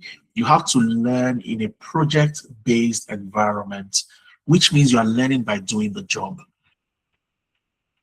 So you want to become a generative AI data analyst, an AI data analyst. You have to learn by doing the job of an AI data analyst. So you work with data, leveraging different tools and technologies, and so on and so forth. You learn by doing the job. It's like the World Cup is currently on at the moment. You want to go to the World Cup. You want to join the World Cup team. And you sit down in front of the screen to watch the football matches and analyze matches. And you have another candidate who does not sit down and watch the matches. The candidate goes to the pitch, the training pitch, and actually gets busy with playing the ball.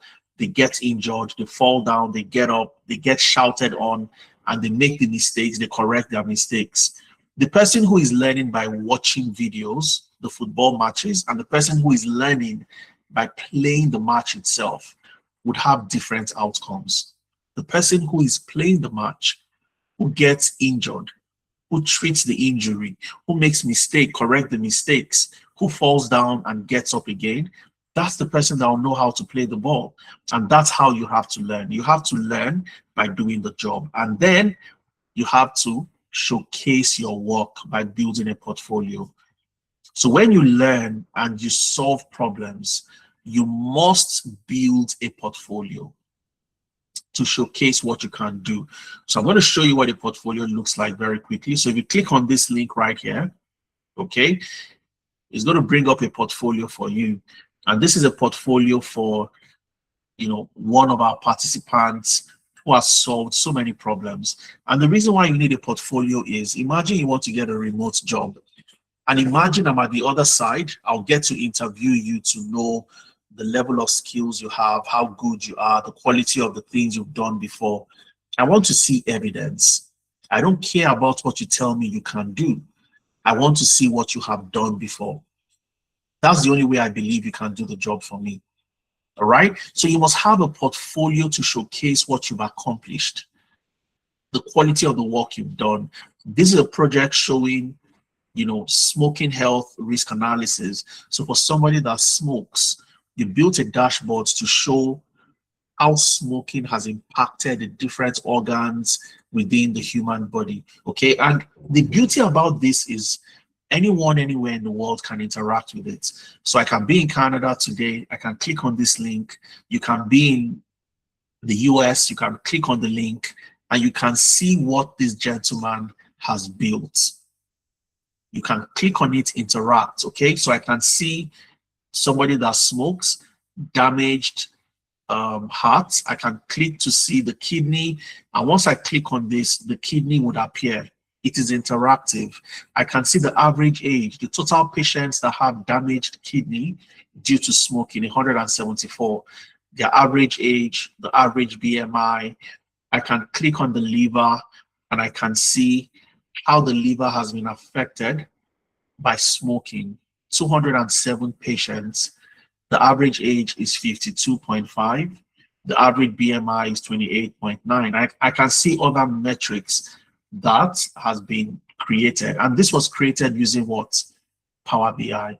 But not Power BI the conventional way you are used to, leveraging AI to create these type of dashboards. This is your evidence that you've done this before. You're not telling anybody stories. You're not explaining what you can do. You are simply showing what you have done. And there are so many other projects right here. This is what sets you apart.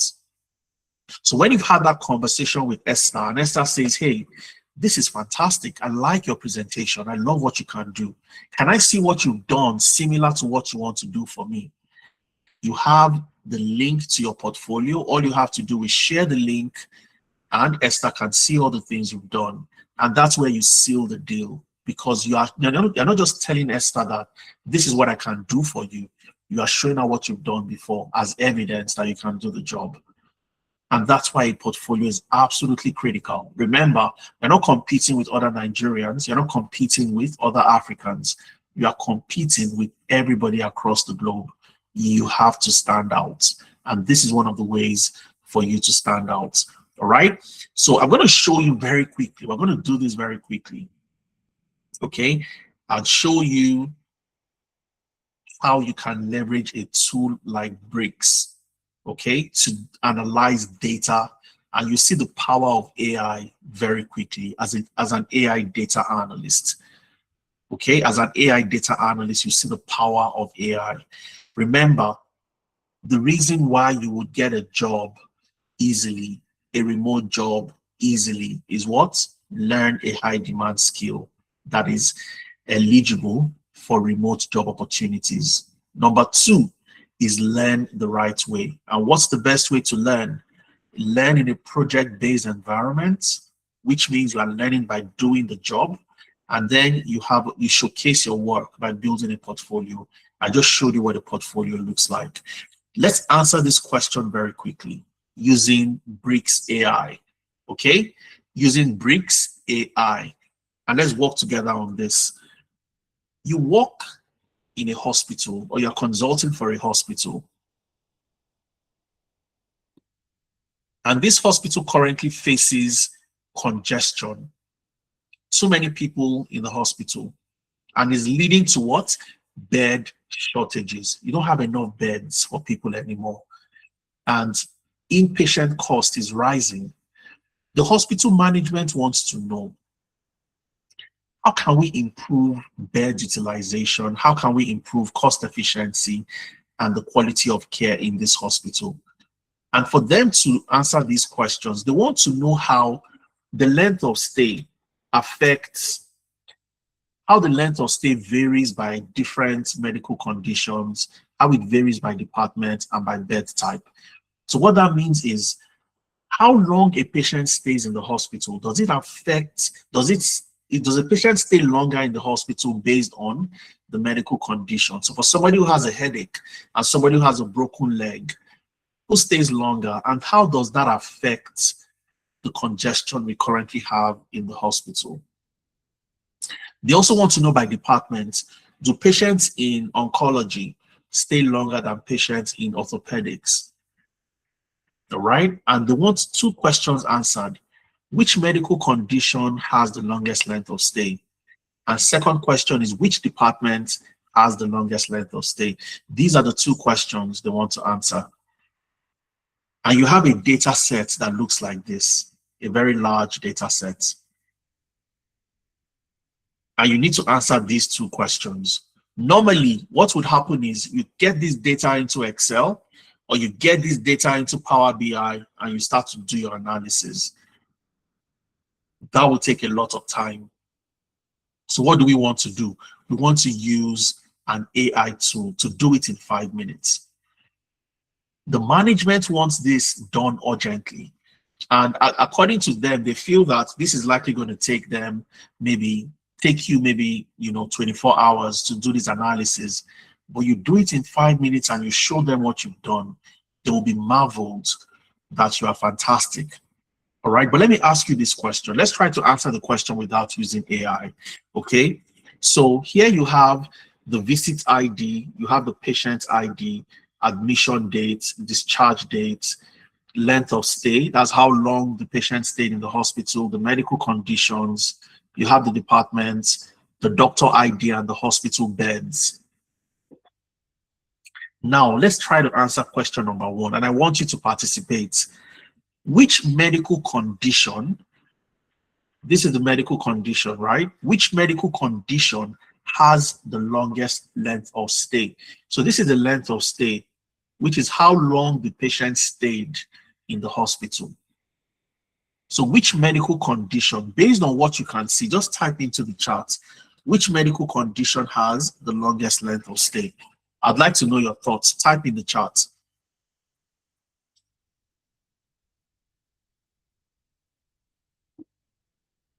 Which medical condition has the longest length of stay?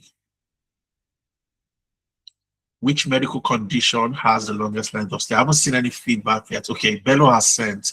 Bello said emergency. Emergency. Let's get more feedback. Okay. Sean says severe trauma. So we have emergency, severe trauma, cardiology. So we have 3 different answers. I wanted to get at least 3 different answers. Okay. At least 3 different answers. Fantastic. Arthritis from Esther, operation from Moses, oncology from Best. Brilliant. Now let's try to answer the second question. So I limited it to 2 questions because of time. Okay, so question number 2, which department, now not medical condition, which department has the longest length of stay? Which department has the longest length of stay? Type into the chat. Which department has the longest length of stay? Ajayi says oncology. So let's get more feedback. Okay. Mary Precious says neurology. And Emmanuel says cardiology. Okay, brilliant. Now, we're going to use AI to analyze this data for us. And I want to point out something before we start. When you start with us, we show you and we teach you how to address issues of data privacy, because data privacy is very important when it comes to how you upload data online on, you know, public platforms and so on and so forth. So it's part of the things we show you, we teach you, so that you don't contravene any data privacy rules. Okay, so I'm going to use a tool called Bricks. Bricks, and of course you can just type it on Google as well. Bricks AI. Bricks AI, and you see Bricks. Okay, Bricks AI. I'm going to copy the, let me copy the URL. I'll see if I can copy the URL and I'll send it to the chat. Okay, if you want to access Bricks. So again, like I said, I'm going to share my slide at the end, so you don't need to worry yourself. You're going to get all of this as long as you fill the attendance form. Okay, so this is Bricks AI. We're going to use Bricks AI to answer the 2 questions I just asked you. Where is the slide prepared by? Okay, Notebook LM. We almost forgot about that. Let's go back and let's see the slide prepared by Notebook LM. Okay, so this is Notebook LM Sylvester. Let's click on the slide and let's see what Notebook LM has prepared for us. Can you see the slide? So what I'm going to do is I'm going to download it. Let's download as PowerPoint. So I'm going to download the slide. So I'll download the slide and then I would answer those questions on Bricks. Thanks for reminding me, Sylvester. So I'm going to download it as PowerPoint, and let's open up the PowerPoint slide. Okay, Women of Rubies, you can see it. Let me put it on slideshow. So you can see Sylvester, he reminded us that we were actually creating some slide from the output. So you can see turning community engagement into measurable growth, a strategic data roadmap for operational blueprints for women of Rubies. And we can go through the slide. The foundation for exponential scale is already in place. Okay, so you can see Women of Rubies has already built something many organizations struggle to achieve. Navigating the shift to a data-driven model. We are showing the current state and the future state. The future state is what you are coming to do for them. All right, then you have opportunity 1. How do you capture the conversion leak? You can see the way Notebook LM has done it for you. So you can explain to Esther to say that this is where you gain your customers' attention and they get into your funnel. But the moment they get into the funnel, there are some people that don't convert. So there's a leak called the conversion leak. Okay, and you start to present what you stand to do for Esther to get her to do what? To solve these problems. Opportunity 2, you can see that the coupling growth from founder dependency. Opportunity 3, isolating the highest value growth drivers. And you can go through the entire slide from all the charts that you need to everything you need to present. Notebook LM has done it for you. And this is the beauty of using AI. Okay, so this is absolutely phenomenal. So this is your 90-day execution roadmap, what you're going to do for Esther, and step by step, you have your slide. All you have to do is go in and make your presentation and get that job. And do what? Get that job. Okay, so let's go back to Bricks. So thanks once again, Sylvester, for I totally forgotten that we're creating some slide somewhere. All right, let's answer that question. I asked you 2 questions, okay?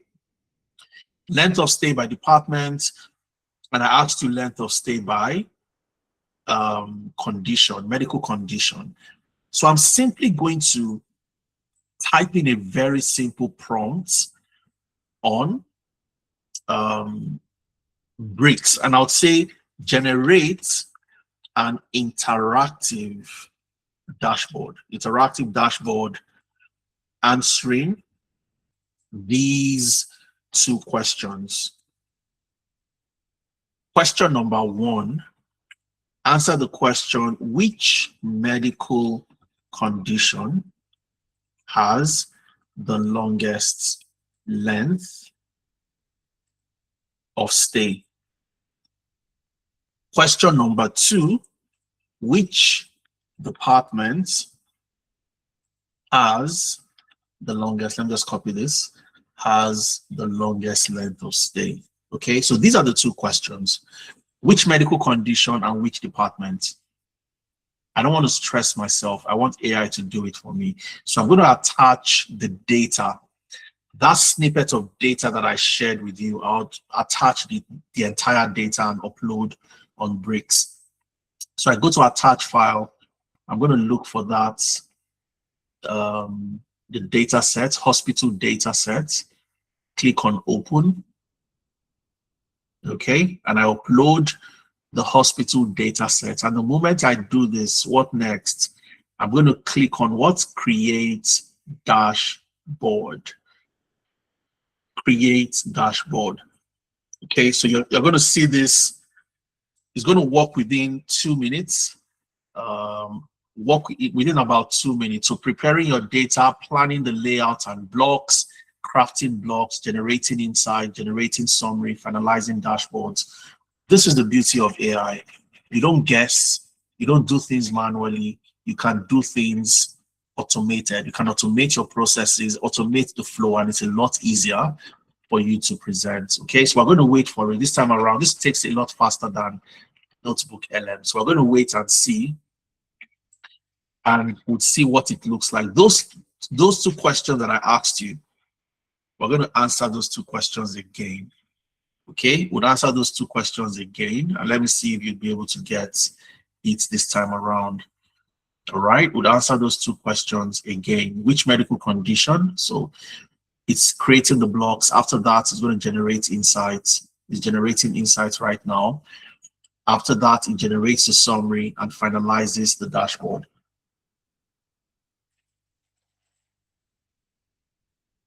Okay, so let's wait and see. Takes about 2 minutes in total. And this is something that you don't expect you to create your dashboard and present the day after. We are doing it in what, 5 minutes. So you are done. Okay, you are done. You are what? You are done. Now let's look at the key insights. Average length of stay by medical condition. You can even present. Let's present. Okay, let's present. Let's make it a bit more exciting. Okay, yeah, so now you can see this is one of the charts built by Bricks AI. Okay, now let me ask the question again. Which medical condition has the longest length of stay?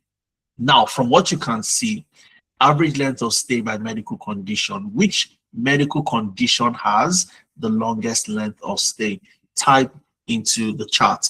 Some of you said so many things. Okay, initially some said emergency, some said severe trauma, some said cardiology, but now we can see it is what?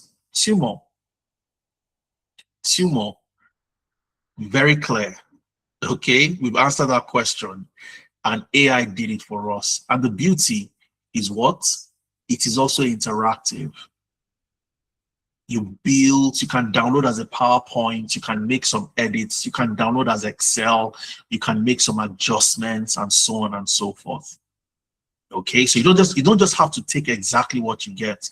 You can download as Excel, you can make adjustments to it, you can download as a PowerPoint presentation and make your presentation yourself. Okay, so let's try to answer question number 2, which is average length of stay by department.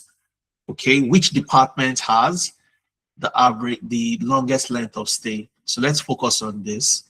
Okay, average length of stay by department. You can see the departments right here.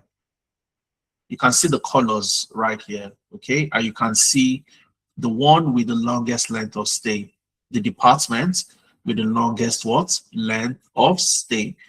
So type into the chat, what can you see? Which department has the longest length of stay?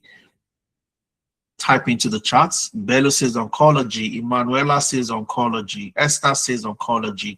Yemi says oncology. Now our answers are uniform. Okay, So the other time when I asked, some people said neurology, some said cardiology, but it's clearly what? Oncology. And that's the beauty of what? AI.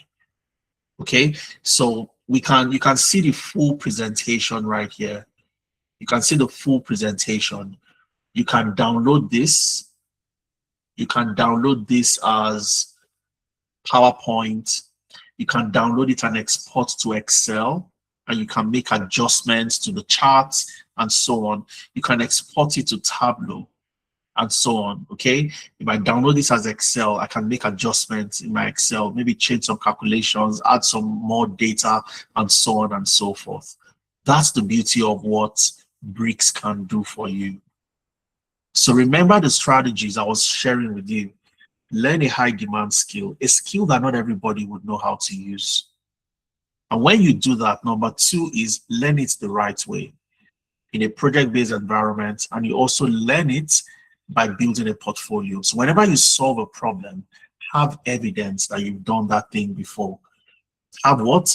Evidence that you've done that thing before. So when anybody, I'm trying to look for where we had the previous, yes. So this is what a portfolio looks like. It is your evidence that you've used Power BI, you've used Bricks AI, you've used Julius AI, you've used AI with Excel. It's colorful and pleasing to the eyes. Emanuela says absolutely. And you can always change the interface at the click of a button. That's the beauty. You can see the different themes. These are the different themes right here. You can change it to your own specific organization's color.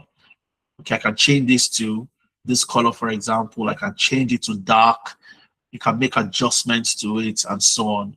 Okay, so learn a high demand skill, learn it the right way by doing what? Learning in a project-based environment, which is learning by doing the job, and also having evidence that you've done that job. When you've done that, number three out of the 5 strategies is to what? Gain foreign work experience. If you want to get a job in Canada and you show that you already work for a company in Canada, you stand a better chance of getting that job. If you want to get a job in the US and you show that you have experience working for a company in Canada, in North America, you stand a better chance of getting that job as well.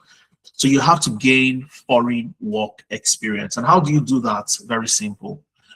All the projects you complete in class becomes part of your work experience. And what do?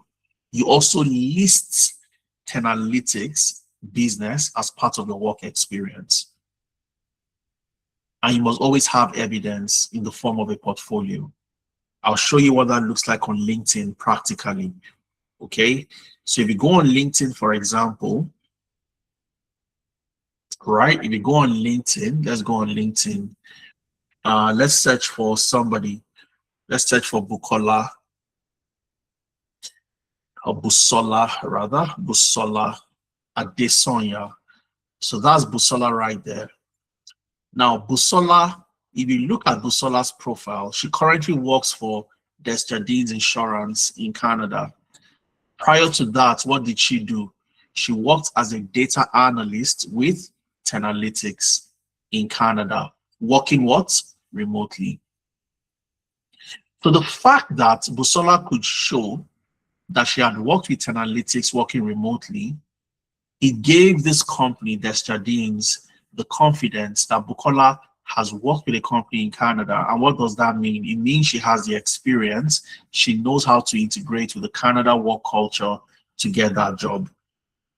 You have somebody like Temitope Alarakpe, I believe. So that's Temitope. Temitope, if I'm murdering your name, please pardon me.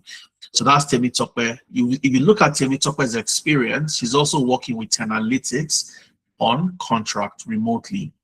So any organization that sees Temitope's experience and they say that, hey, if she's working for this company based in Canada, that means she has the experience to do what? To work for us. That's how you gain foreign work experience. So when you join us at Tenalytics business, you don't join us as a student, you join us as a contractor, you join us as a consultant. because you would position yourself on LinkedIn, on your CV, as somebody who works with us. And why is that important? All the projects you complete become part of the work experience. And Tenalytics is also accredited by the CPD in the UK and also by the American Council of Training and Development. So if you click on any of these links, it takes you to, if you click on this, for example, it takes you to the CPD website where you see the accreditation and also the American Council of Training and Development. And what does this mean? It simply means that what the learning you are getting is structured based on industry standard and meets global standards, which is very important for anybody who wants to get a job globally. The fourth strategy is to do what? You have to know where to apply and how to apply. What I've done today is to show you a bit of what, how to apply. So when you're applying, and this is me just giving you an idea of the job application process. It's not just going online and applying to jobs. There are different other strategies. So what we also do for you, we share the normal job boards where you can easily land remote jobs. That gives you the 40%. And then we have sessions like this and additional resources that gives you access to the other 60%. And this is very important, knowing where to apply and how to apply. That's why for those that join Tenalytics, they've been so successful in landing jobs. Okay, so number one, get into a high demand career path. Number two, learn the right way. By doing what? Learning by doing the job and also building a portfolio, showcasing your skills. Number three, gain foreign work experience. When you work with us, you don't work with us as a student, you don't work with us as a participant, you work with us as a contractor and as a consultant. Number four, you have to know where to apply and how to apply. And the fifth and the final strategy is what? You will always need a reference. Now, because you all agreed that there is a perception issue with those that come from Africa, Nigerians and the rest, and so many other countries in Africa, any employer that wants to hire you would what? Do a background check. They'll do a what? A background check. And that background check simply means validating who you are, to be sure you are who you are. You are the right person for the job. You can do that job you say you can do. So what do? We provide you with a reference. This is what a reference looks like. This is Ahmed. Ahmed joined our data analytics program. He got a job with the NHS in the UK as a health informatics support worker. And this is a reference that the NHS sends to me. Hello, Mr. Deza Suleiman. This candidate has gotten a job, okay? The above named has been offered the post of what? Health informatics support worker. And he has given the permission for us to approach you for a reference. I would be grateful if you could let me have your opinion regarding his suitability for the post by completing the attached reference request form. So what the NHS is simply saying is, Ahmed has worked with you. We want you to provide a reference on behalf of Ahmed, telling us about his suitability and so on and so forth. These are the 5 things you need to land that remote job. If you don't have a reputable organization that can vouch for you, you won't get that job. All right?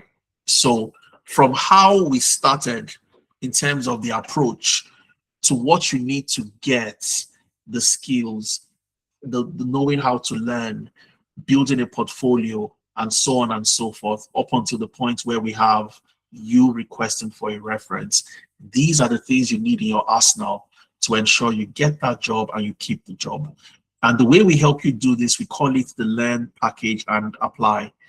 So you learn one of our programs, Generative AI for Data Analytics, AI Automation Engineering, and so on and so forth. And then we help you package the skills. We help you package your experience. Packaging means presenting and positioning you as the best candidate for the job. We revamp your CV for you. optimize your LinkedIn profile. We show you how to create a portfolio. You have your weekly mentorship session where you get to see me teaching you strategies like the one I taught you today on how to approach remote jobs. When you have an interview, we prep you for those interviews. And when you get that job and they want to do a background check and validate, we provide you with a job reference. So when you learn, we package you, we show you where to apply, how to apply, the hidden job market, and that's what leads you to get the job. All right. So I'm going to show you the final thing for today, which is how to start, how to get started today. For those of you that want to start today, what do you need to do to get started?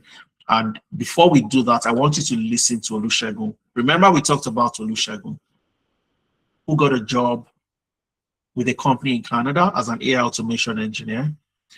He went ahead to set up his own, AI consulting company in April this year. So he worked for the company for 4 months, and then he went ahead to set up his own company. I want you to listen to Olusegun and get to hear his story and how he was able to do this. But everything I've shared with you so far is exactly what Olusegun did. And that's how you can also do the same. All right. So let's listen to Olusegun, and then we're going to come back and I'll wrap up my session for today. So I'll play Olusegun's video and pause. If you can hear him, just give me the thumbs up, and then I'll go back and play again.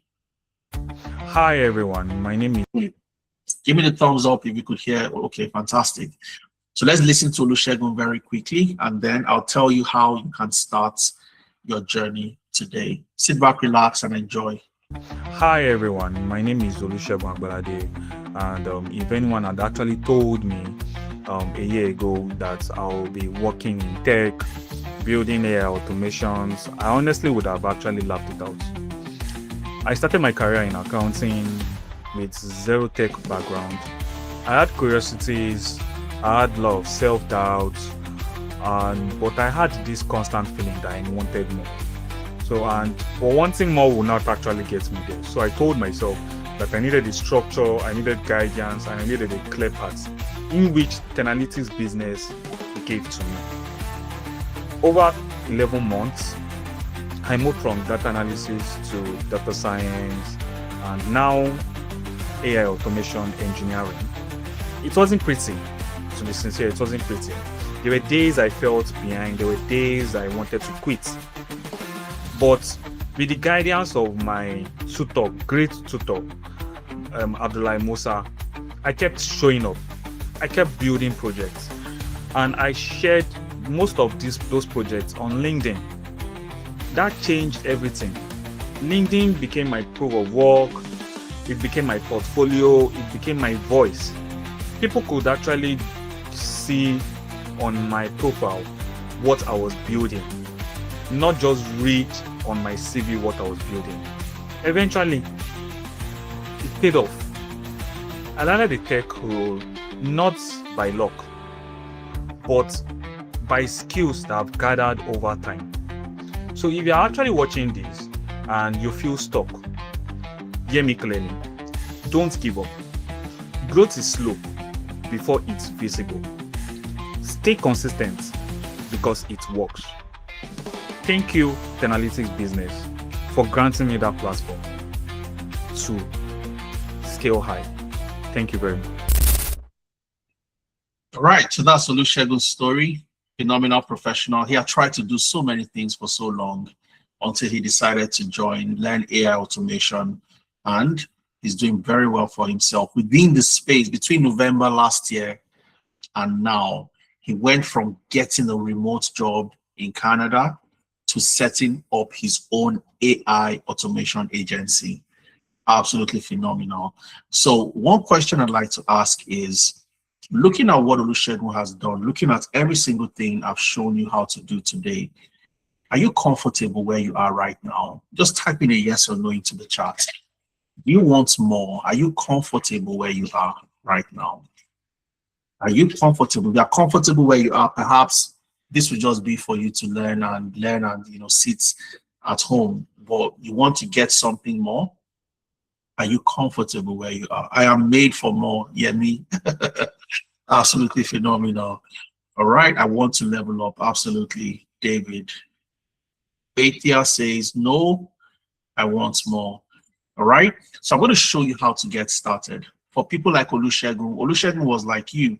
He joined a session like this, and Olusegun decided to take his journey. You heard him, decided to have a structured learning journey, and today he's where he is. And everybody else I've shown you today, they did exactly the same. You deserve more. You should get more. I did the same thing over 10 years ago when I was also transitioning. I wanted more. I didn't just want to be a management consultant. And that was what led me into data analytics. And you can also do the same as an AI data analyst. The next cohort starts on the 4th of July. And I have two things to share with you today. Two amazing stuff. The second one, it would blow your mind away. Okay. In fact, when I was creating this to share with you, I was like, is this something I should give out? But I was convinced that yes, it's something I should give out today. And I'll be giving it out today. But I have two amazing stuff for you. The first one is a discount for those who will be starting the next cohort on the 4th of July on a Saturday. Remember, your classes are on Saturdays, 10 a.m. to 1 p.m. every Saturday. And you have the self-paced class, which is on the LMS, the Learning Management System. I'll show you what that looks like before we leave. So for those who want to join, the full payment to learn generative AI for data analytics or any of the program I'll share with you is 250,000 Naira. But I have a massive discount for you, up to 40% off. Instead of paying 250,000 Naira, you have the opportunity to pay 150,000. And to add the cherry on the top, to make it flexible for anybody who wants to start, you don't have to make the full payment at once. You have the opportunity to pay in installments, which means all you need to start your journey is just 50K. That's all you need to start. Only 50,000 Naira. All right. And this is not available for everybody. It's opened for the first 10 people that would register today. Okay, the first 10 people that would register today, the discount is available, and also the flexible payment is available for you. And I'll show you exactly how to take advantage of that. But I have something else. Remember, I said I have two things for you. So that's the first one. The first one is the discount and also the flexible payment. The first 10 people will get access to the discount and the flexible payment. So if this is something you want to do, like you all said, you want to get more, you want to learn, get into a better career path, work remotely, get a job using different strategies. There are so many more strategies we can deploy. I showed you one today. Getting started today would be the best thing you'd have done in 2026. All right. My colleagues, Tolu Lokwe, Deborah, Zuleihat would post the link for you to register in the chat, but I would also walk you through how that plays out. Okay, so I'm going to show you what it looks like when you're making, the payments and so on. So this is the first discount, the first offer I have. I also have another offer for the first 20 people to register. Remember, this discount is for the first 10 people. Now, if you fall within the first 20 people to pay and register, I have more for you. And this is where I have massive bonuses, because a lot of the people that join us to land remote jobs. So I have a package for the first 20 people where if you fall within the first 20, you get my founder outreach playbook, which is a playbook that helps you all the prompts. I shared a few prompts. Here you have more prompts that would enable you search for founders in different countries. Founders in Canada, you get my full playbook of founders in Canada, in Alberta, Canada, most especially. And rather than going to search for them, you get that playbook. All you have to do is you have the link, you have the LinkedIn, the name of the founder, you have the company, and you have the LinkedIn URL. Just click on the URL and it takes you to that founders page. You're going to get that for free. You're also going to get 50 AI prompts for those of you looking for jobs. Prompts that can help you tailor your CV, prompts that can help you research companies and get specific type of results that you want, and so on and so forth. You're also going to get my LinkedIn outreach scripts. I put some of them on my slides today, how to connect, what you send after you connect. You're going to get the full LinkedIn outreach script. You're also going to get a 90-day value creation plan template, similar to what we did today, but this is a little bit more. Okay, your business opportunity slide, how do you structure that, your value proposition slide, your 90-day roadmap, and so on. I'd also show you and give you how to use AI to research an organization, the templates to follow, and the founder brief framework you can leverage. And number 6 is super amazing. Number 6 is a list of startups that would hire you. Remember, when we started the session, I asked the question, I said, if you target a corporate, a major corporate, and you target a startup, who do you think would likely respond? Most of you said the startup would respond.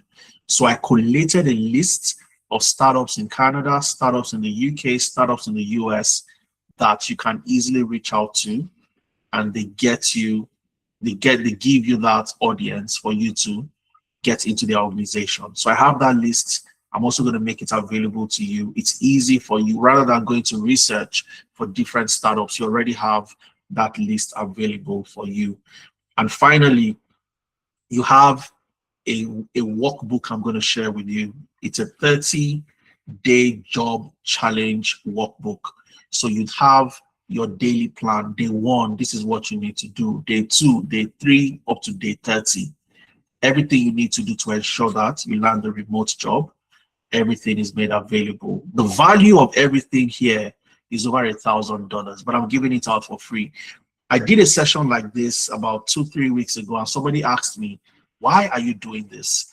I've never been in a session like this before. Why are you doing this? Why are you giving it out for free? And my answer was very simple.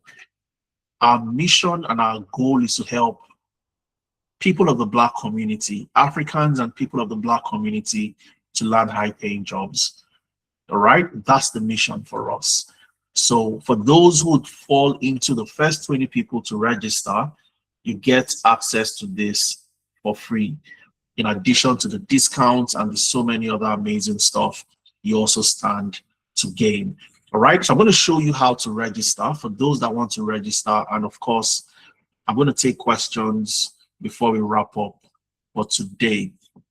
So if you click on the link that my colleagues have shared, it's going to take you to, so let me go. It's going to take you to this website. So it takes you here, and all you have to do is, if you go to courses, you'll see all the courses, you'll see all the programs available. All right. So you'd see AI automation engineering. What we focused on today was AI for data analytics. If you click on view program, you'd see the details of what you'd stand to learn. All right, you're going to see the details of the curriculum itself. So you can view all the curriculum, see what you're going to learn, what your practicals would look like, and so on. When you learn Microsoft Excel, Copilot, and AI assisted analysis, you can see all the things you will do in that class. Okay, so you can see the detail over there. But what I want you to do, rather than clicking on view program, click on what? Enroll now. So if I click on enroll now, it takes me to where I can access, the payments details. Now, remember I said the original amount is 250,000, and you have a 40% off to pay 150, and you can pay it in 50,000 installments. You have an even amazing discount available, especially if you make a one-time payment. So for those of you that want to pay once, you want to make a one-time payment, you're not breaking it down into multiple payments, you get an additional 30,000 off. So instead of paying 150 in 3 installments, you get to pay what? 120,000. All right, so that's more discount for you. So what am I going to do? I click on choose my payment plan. Okay, I'll select the cohort I want to join. I can join the July cohort. I can join the August cohort. So if I have commitments in August, I can't meet the July cohort. I have commitments in July rather, and I can't meet the July cohort. I can join the August cohort. Okay, so I can click on August. The beauty is you still, enjoy the discount. You enjoy all the other resources available. You want to start immediately so that by July, August, September, you can start applying to jobs. You can start getting opportunities remotely. You select July. And if you make a one-time payment, you get to pay just 120,000 and you enjoy all the amazing offers that I've shared with you. If you want to pay in 3 installments, you make your first payment of 50,000 today, and then you pay the additional 50 and the additional 100,000 in subsequent month. And this is 50,000 times 3 installments. This is how you get started. All right. So while I was presenting, I've seen 8 payments have come in already. 8 payments out of the 10 payments I have available for discount. So if this is something you want to be a part of, you want to ensure that you don't miss out on the discount. Okay. And for so many people, what they do, what we usually see is the first installment at least to get started. Okay, and eventually, maybe I have more questions and so on. We've seen people that pay the first installment and they come back to pay 70K to complete the full payment. So instead of paying 150, they end up paying 50 and then they pay 70. We see that happening a lot. Or you pay 50, stick to the 50 and pay 50 in 3 installments. And of course, once you click on this, start with 50K, it takes you to the payment page. And then you are required to log in and you can go ahead and make your payment. All right. You would get a dedicated account sent to you, a dedicated account. So if I want to make payment today, this is the account number that I'll use, not necessarily the one you have to use. And once you've done the transaction, you come back and say, I have sent the money. And the moment you've completed payment, you get access to your classroom, your dashboard. You can start watching your videos ahead of time. Okay. You can come in here, you can start watching your videos. And on Saturday, the 4th of July, you start your very first class, your live class. Okay. So you can come in here, you want to learn how to use Zapier, how to use anything. You click on this and you can always watch your videos any day, anytime, anywhere. Okay. And on Saturdays, you have your classroom. This is what your classroom looks like. Okay. You see what your classroom looks like. Your live classes. And the beauty is if you miss any live class, you don't miss anything because the classes are recorded. So if you miss a class on a Saturday, all you have to do is come back here, click on the recording, and you have access to watch everything that happened on that day. Okay, so you can watch everything that happened, what was done in class on that day. So you can see that right here. You can go back and watch, you can practice again. And we have something called the technical support sessions. Your technical support sessions are designed for those that miss classes. You watch the recording and you want to still interact with your trainer during the week. You can always do that. Okay, that's the technical support session. So it's additional support during the week if you want to sit down with your facilitator to ask questions and so on and so forth. Okay. Let me take questions from the chat. I can see Ajayi is asking, are technical skills like SQL, Power BI, and Excel going to be taught? Absolutely. These are the things you'd learn. Let me show you once again. Right? It's also on the website. If you go there, you'll see all the things you'd learn. You'd learn Excel, how to use Copilot in Excel, in Power BI. Copilot is an AI-enabled tool in Microsoft products or Microsoft tools like Excel, like Power BI, and Fabrics, Microsoft Fabrics as well. You're going to learn SQL. But the beauty is you're not learning SQL the conventional way. You're not just writing queries, but you're using AI tools to optimize your queries, write better, efficient queries, and so on. Power BI, N8N, which is a process automation tool. You can use that to automate any workflow. Microsoft Fabric, ChatGPT, Bricks. We used Bricks today, a snippet of Bricks. You could see what Bricks, you saw what Bricks could do. You also get to learn Julius. But apart from that, you also learn Quadratic. Quadratic is another phenomenal tool on. It's an AI tool as well. But if you go to the program, you go to the website. Let's go back there. If you go to the website and beside enroll, you see view program. If you click on view program, it takes you to the details. You see the details. And again, prerequisites. We don't need you to have any experience. We just need you to have a passion to learn. That's all we need from you. And we do the rest for you. We teach you the skills and so on. So this is the full curriculum. All right. Ajayi, who asked the question. Okay, so I'm going to learn the foundations of data and generative AI.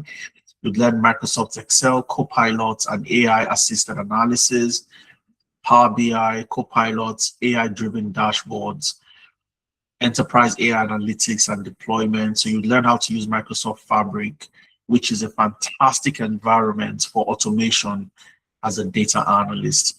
You'd learn different AI tools. Bricks, we use Bricks today. Zebra AI, Julius AI, Quadratic. Quadratic is also phenomenal. All right. You get to learn AI automation, building AI, building for the AI data analyst. So you learn how to automate, you learn how to fetch data using AI, you learn how to build AI data analyst using N8N. So what building an AI data analyst means, you learn how to build agents. You'd learn how to build agents. Those agents are employees. So you're an employee for an organization, but you build additional employees. So you can have 5 agents, and those 5 agents do 5 different things for you. So every morning you have 10 tasks to do. 5 agents would have done 5, and you just have 5 more to do for yourself. So you learn how to create agents using N8N and using a tool like Lindy AI. Lindy, Lindy, Lindy. Okay, Lindy is another amazing tool. Lindy, the ultimate AI executive assistant. Lindy is pretty much good for the HR analysts. So if you're a HR analyst, you're a HR professional who wants to leverage AI to do your job. You want to use AI to automate on the onboarding process. You want to use AI to do your talent sourcing and the entire talent management process. You can use AI to do that. A tool like Lindy is absolutely fantastic. So in that case, what you want to do is to register for the AI for HR analytics. All right. Again, we don't need you to have any experience. All we need you to come to class with is the passion for learning. Okay, I hope I answered the question, Ajayi. Let me take, the class is beginner friendly. I think I answered that, Esther. We don't expect you to have any knowledge. We expect you to come to class with zero knowledge, 0 experience, and so on. Let me see. A short, simple difference between AI automation engineering and AI. Okay. No, they are totally different, Sean. As an AI data analyst, what you do is to analyze data for an organization. Okay? You saw the hospital data we looked at today. Organizations like that always want to know what is going on in our business from a data-driven perspective. The hospital management wanted to answer 2 questions. Department with the longest length of stay and the conditions that have the longest length of stay. We answer those questions using data, but our solution was provided with AI to make it faster. So we provided those answers a lot faster than anybody else would, leveraging AI. As an AI automation engineer, your role is totally different. Your role is not to analyze data. Your role is to optimize and automate workflows. So let me give you an example. So let's assume that whenever somebody reaches out to me on, let's say we have a workflow internally within our organization, and that workflow is meant to, we want to know how many people have carried out, interview preparation. So we want to know from January to date, how many people have carried out interview preps. So whenever someone like Sean, let's say Sean, you join the program and you book an interview prep, as the CEO of the organization, I want to know, did the interview prep happen today or not? How many interview preps happened today and how many did not happen? As an AI automation engineer, you would build a workflow that would, an agent that would go to my calendar every time an interview prep is booked, and would also check for a transcript from that meeting to know if this meeting held or not. So every single day, I get a report summarizing, maybe to my email, showing that 10 interviews were booked. Out of the 10, 9 interview preps happened. One did not happen because Sean did not join the interview prep. Okay, so that agent does one task, and that task is to do what? Look at the workflow for interview preparation. Another workflow could also be that I want to know when a new participant registers, and I want to know immediately, is that participant one of the first 10 or one of the first 20? So whenever a payment is made and that payment is confirmed, there's an agent that can send me a text message or send me an email that a participant has registered and they fall within the first 10 or the first 20. So you are creating agents to help solve specific tasks and to also help optimize specific processes. That's what the AI automation engineer does. So you look at a process and you look for how to automate that process, make it easier, make it faster by creating AI agents to do that. So if you click on view program, you'll see exactly what you'd be doing.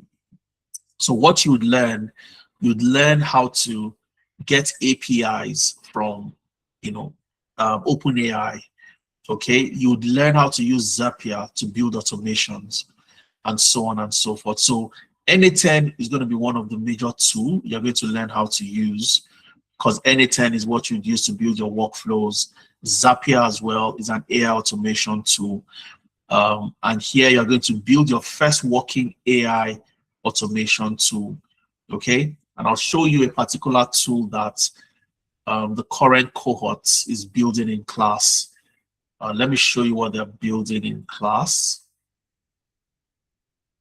Okay, I'll show you so that you get a very good understanding of the type of projects you're going to build. Okay, let me log in using this account and I'll show you very quickly.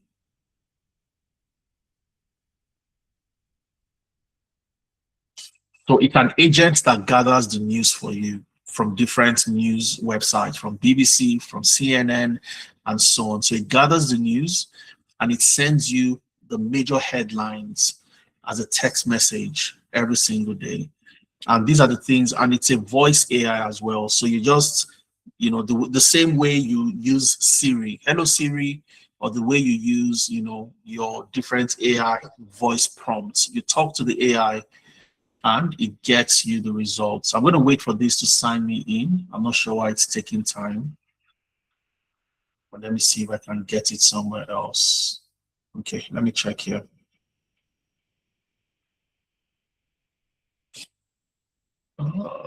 Let me see if I can find it here. If I can't, then I'll just show you from here. It just seems to be taking some time. I guess, because a lot of people are trying to pay and access at the moment.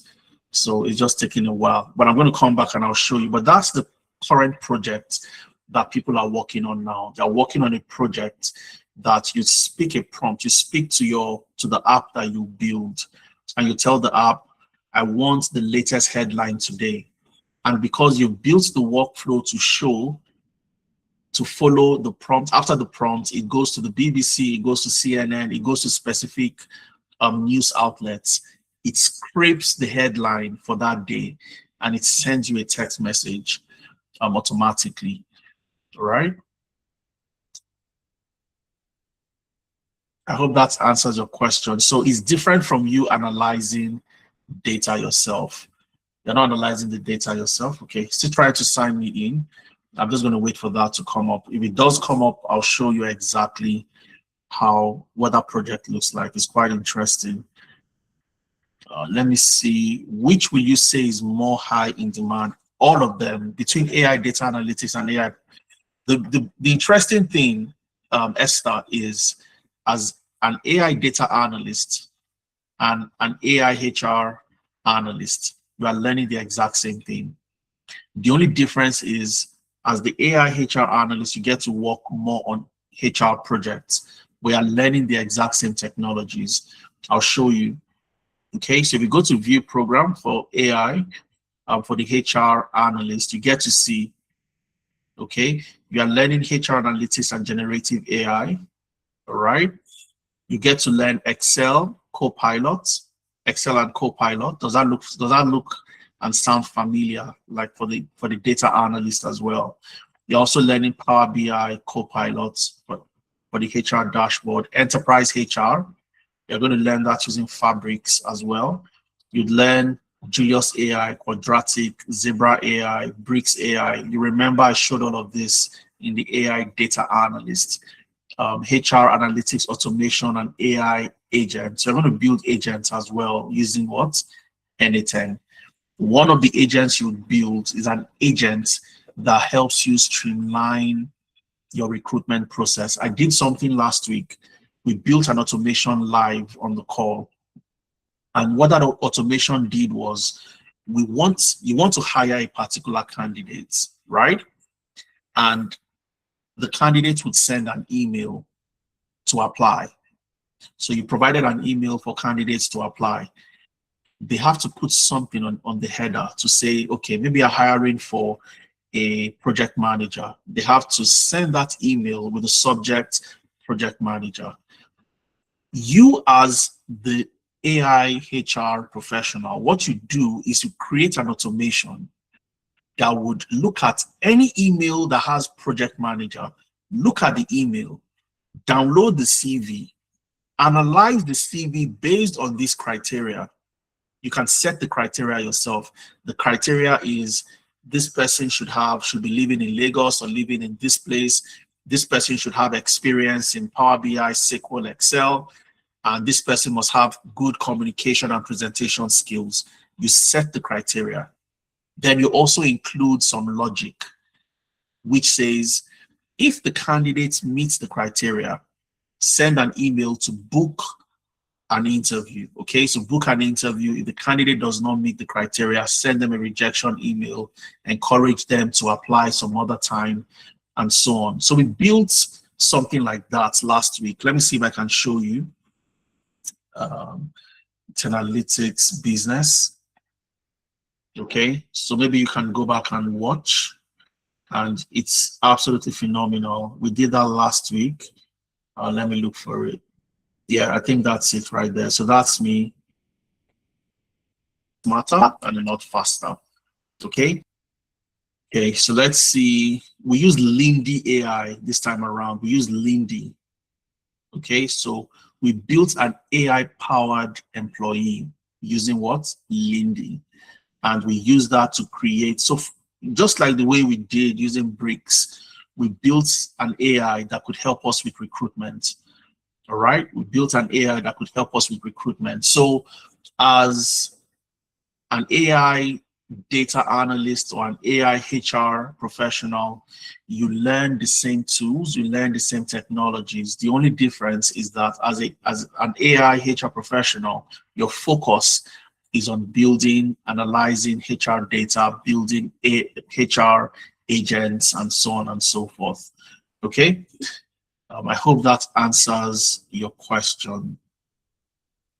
Let me see if I have more. Ajay is saying, apart from the July and August cohorts, we have cohorts. We've been having cohorts every single year, every single month, from January to December for the last 6 years. In August this year, we're going to turn 6, and we've been having cohorts every single month. The only difference is this discount is just for the first 10 people for the discount and the additional resources for the first 20 people. So you might come in again in September or October, you will find a cohort to join. However, you won't have the discounts available. Okay, Esther says, thank you. I believe I answered your question, Esther. Let me see if I have more questions. Okay, I'm not sure I have more questions in the chat. Does the discount run for those that can't make July? Yes, it does, Esther. It runs for those that can't make July. If you want to join in August, you can also, get access to the discount. The way you know the discount is off is very simple. So when you know the discount is off is when you go to pay, and when you click on enroll now, and you go to choose your payment plan, you don't see the option for you to, so let's choose, let me see. So when you go to choose your payment plan and you realize that the payment is no longer 150K or 120K, that's when you know that the discount is off. Okay, so remember, the first 20 people, first 10 people get access to the discount, and the next 20 people will get access to my free remote job success toolkit. You don't want to miss this. This is one of the most important things for those of you that want to learn remote jobs. This is what you want to get. All right. Before I leave, I want you to do something else. Okay, I want you to go on LinkedIn. Go on LinkedIn, and I'll show you what to do on LinkedIn.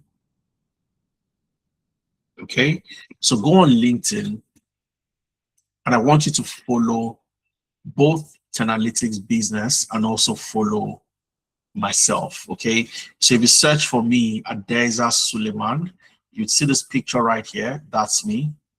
Okay, that's me right there. Make sure you follow. Yeah, you'd see all my posts and so on. So show all posts, you get to see me and the posts that I've made. All right, so many things you get to see.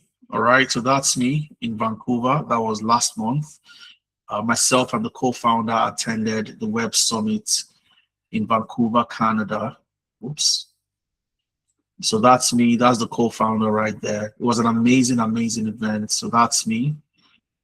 That's myself and Ifemena, the co-founder. We're watching one of the sessions.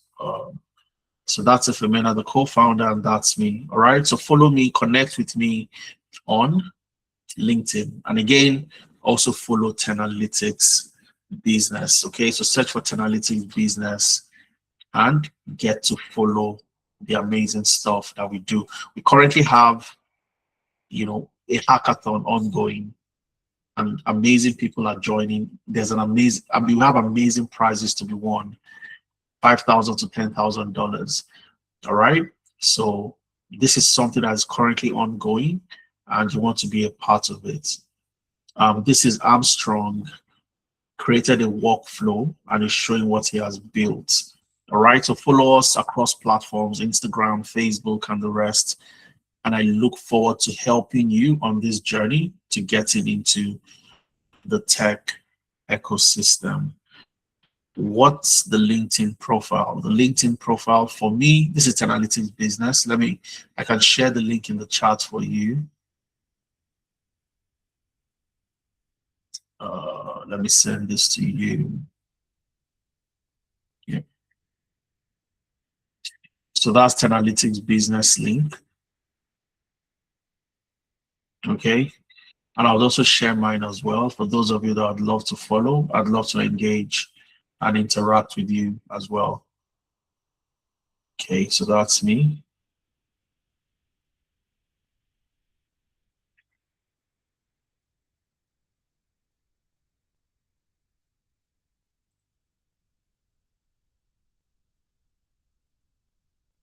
Yeah. I'm not sure I have any more questions. If you got value for your time today, you had an amazing time, give me a thumbs up. If you had an amazing time today, give me a thumbs up. You learned something new. You got value for the time you spent. You spent a long time, over 2 hours. This session was meant to last just 2 hours, but we spent additional 43 minutes. Okay, I think we have some people with their hands up. I'll take maybe just 2-3 questions and then we call it a day. Dorothy, your hand is up. Do you want to go ahead? You have a question for me, Dorothy?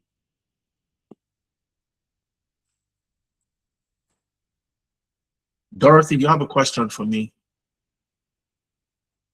I'm sure that was by mistake. Let me see. Kelvin, your hand is up. Do you have a question, Kelvin?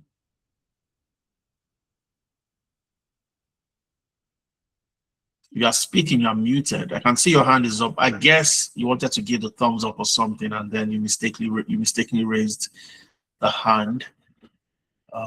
Okay, and then I think Sean, I think I answered your question earlier. Do you have any other questions for me? Your hand is up. Yeah, it's still kind of like part of the same question because the question was a personal thing for me in the sense, data analysis and AI automation engineering. And as you also mentioned, the AIs are kind of not really, as you said, it's not similar, but it's just the N8N kind of like was similar. So as I said, it was a personal thing for me because I have a background in data analysis.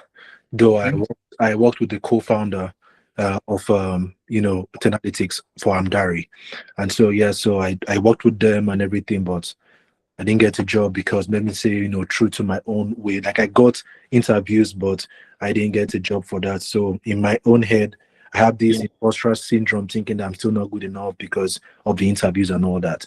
So pretty much why adding into this kind of like makes sense. But after you play the video from the guy who did the AI automation, I started comparing between the AI data analysis and the AI automation, and I'm like, as you already said, it's not the same, but then maybe because I've not been into the industry, I'm still thinking it's the same. So it's a personal question for me, which is where I would have loved to either speak to you more or speak to somebody more on how you can explain, because yes, I do have the background in data analysis and related to business analysis, but then I want to try and improve myself. For sure, doing AI data analysis is also improvement, but I'm also thinking about like wanting to relocate from Canada to US, and they stick more with engineering and stuff like that. So as I said, I really wanted to speak to someone whereby I could pour more information about what I'm thinking between the AI automation engineering and the AI data analytics. All right, I can answer it here, but yeah, that's quite interesting. So what I'll suggest is my colleague Uche Chuku would share a link for you to book something we call a clarity session. Yeah. All right. And you'd have the opportunity to sit down with somebody and have a conversation around, okay, this is what I've done, this is what I'm looking at, and so on. And then you get a comprehensive, answer to the questions that you have. Now, something I also want to suggest, based on what you said, imposter syndrome, which can be an issue most of the time. What I want you to do is, when you have your next interview, do you record your interviews? So when you attend an interview, do you record? Are they mostly virtual or are they physical? They're virtual. Mostly virtual, right? Yeah. So what I want you to do next is, when you have an interview, record the interview. Okay? Record the interview. So when you record the interview, what it does for you is, you can go back and listen to yourself. So you can just grab your phone, go to the record the audio, so you can go back and listen to the questions they asked you and the way you responded. It gives you insight into where you probably made mistakes that you were not aware of. Okay, that's on the one hand. On the other hand is you have somebody that probably helped you prep for that interview, or somebody who serves as a guide, as a guidance, or somebody who served as a mentor or a coach. You can also share the recording with them, and they get to listen and they know where you probably made mistakes. Excuse me. Because if you are getting interviews, one thing is for sure, you're representing your skills well, your CV is also good, so it's getting you into the room. But the fact that you're not getting the job has a lot to do with the way you respond to the questions. So perhaps they're not confident that you can do the job. And why is that the case? The best way to know is listening to the questions, listening to how you responded, and you can get more detailed feedback. So that would help a lot, Sean. Or in the meantime, book a clarity session, so you have a conversation with somebody who would listen to your personal nuance and advise you further on what to do. I don't know if that helps, Sean. Yeah, that helps. I just booked right now, so just Fantastic. immediately. So as I said, Right. someone. So yeah, but definitely, hopefully, I get to speak to the person, and then we'll see how it goes. But I'm already in. I already paid my 50K just to get that gift that you have, because that your gift is very important. Absolutely. Absolutely. Really nice chatting with you, Sean. I look forward to working with you to get you to your desired outcome at the end of the day. All right. Yeah, thank you. Pleasure. All right. So we call it a day. And thanks once again for joining us today, having an amazing time. I look forward to working with all of you that have joined and have registered to be a part of any of the programs we have to offer. And I look forward to seeing you in class. Cheers, everyone, and have an amazing rest of the day. Have an amazing weekend ahead of you.